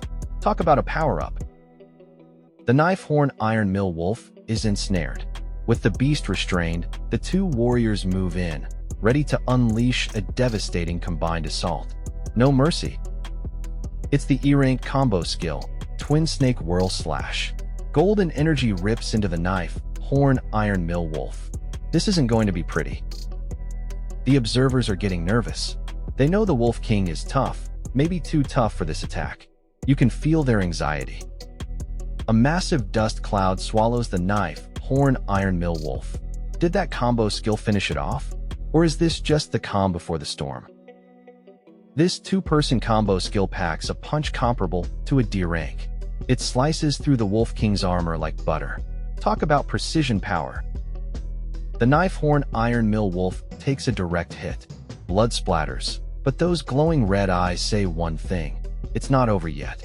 This beast is furious. Wait, what? The blonde-haired warrior is struck. A golden energy attack blasts him from behind, sending blood flying. This fight just got personal. Impossible, the white-haired warrior cries as he's sent reeling. Blood stains his clothes. How did the tables turn so fast? Pure shock and pain. The observers are horrified. They look up in panic, calling out to Li Qi leader. Something terrible has just happened to their comrade. The white-haired warrior is severely injured. Blood splatters his face, an expression of sheer agony etched into his features. This isn't good. The black-haired observer watches in horror as his comrade, the white-haired warrior, plummets to the ground. A chilling silence falls. You see the blonde-haired man struck directly in the face. His eyes widen in shock and pain. A brutal, unseen force delivers a powerful impact. He crashes to the ground, reeling from the blow. The mighty knife horn iron mill wolf looms nearby, a silent, deadly threat. But the black-haired man isn't backing down. Purple energy erupts around him as he raises his sword, ready to strike. The knife horn iron mill wolf roars in agony. A sword pierces its body, and purple energy surges from the wound. Penetration activated. The mighty knife horn iron mill wolf lies bleeding and severely wounded. Our heroes observe, confident the battle is almost won. The blonde-haired man explains the fatal blow. Removing the wolf horn isn't just an injury, it's a death sentence for the beast. But the black-haired man sees something. His intense gaze and a small exclamation hint at an unexpected turn of events. The defeated antagonists lie injured, filled with rage. They curse our heroes, regretting not unleashing their full power sooner. The black-haired man confidently taunts his defeated foes. He thanks them for the big present, the monster's valuable materials. The blonde-haired man grins widely, twisting the knife. He wonders how rival Li Hongwu will feel about this huge gift. The white-haired man, bloodied and enraged, curses them. He vows revenge, even from beyond the grave. Finally, the two troublesome bastards lie motionless. Our heroes stand victorious, their threat now truly ended. With their foes dispatched, a new objective emerges. Now, they just need to wait for the Wolf King. The injured knife horn iron mill wolf flees, leaving a trail of purple energy. But our heroes are hot on its heels, pursuing across the rocky terrain. The black-haired man is determined. This D-rank king monster means big points and valuable materials. They won't let it escape. A massive beast plunges into the icy depths. The knife horn iron mill wolf, caught in a trap or a powerful blow, tumbles down. Brother Fan and the man with spiky blonde hair watch. Brother Fan asks, could that be the knife horn iron mill wolf's nest? The man with spiky blonde hair worries. Crap, could there be other D-rank monster kings in the cave? Brother Fan, clearly annoyed, snaps back. Shut up, you always jinx things. The knife horn iron mill wolf lets out a guttural, pained roar. Its fangs are bared, its struggle is not over yet. But the mighty beast's struggle is short-lived. With a final, crushing impact, the knife horn iron mill wolf collapses. A system notification flashes. Congratulations, you have killed a D-rank monster king. Obtained 5 attribute points. Brother Fan stares, utterly shocked. The king wolf is dead. The massive knife horn iron mill wolf lies motionless. The victory is real. Brother Fan and the man with spiky blonde hair survey their prize. The man with spiky blonde hair can't contain his excitement. Brother Fan, we earned big time. This is a D-rank monster king. Brother Fan beams, holding up a glowing object. Other than the materials from this D-rank wolf king, we also obtained this monster binding rope. It's a big success. The man with spiky blonde hair makes a request. Brother Fan, these few parts, I want the meat. I want to give these to my father. The system reveals the immense value. These D-rank Monster King's materials are all worth a few million. But the real prize? The horn. The most precious item is the horn. At least a few billion. Brother Fan is ecstatic. I'm going to be rich. I'll become a millionaire from just this one hunt. Also someone with the monster binding rope. Wow, Brother Fan, the Lee family's twin snakes have a lot of materials. I counted, it's worth 320 points. With this, not only can you get first place, but you might also make a new record for joint operation. Brother Fan and the blonde man celebrate. They've earned enough points to dominate the competition. With victory in hand, the duo ventures deeper into the mysterious cave. What new secrets await them? This is just what happened here. This seems to be a clash between monsters. The scratches here looks like it has been here for a long time. Could it be when UU Mountain first became infected, the monster just mutated and clashed here? What a pity, these monsters' bones are decayed. Hard to use them as points. These seem to be scratches of the Wolf King.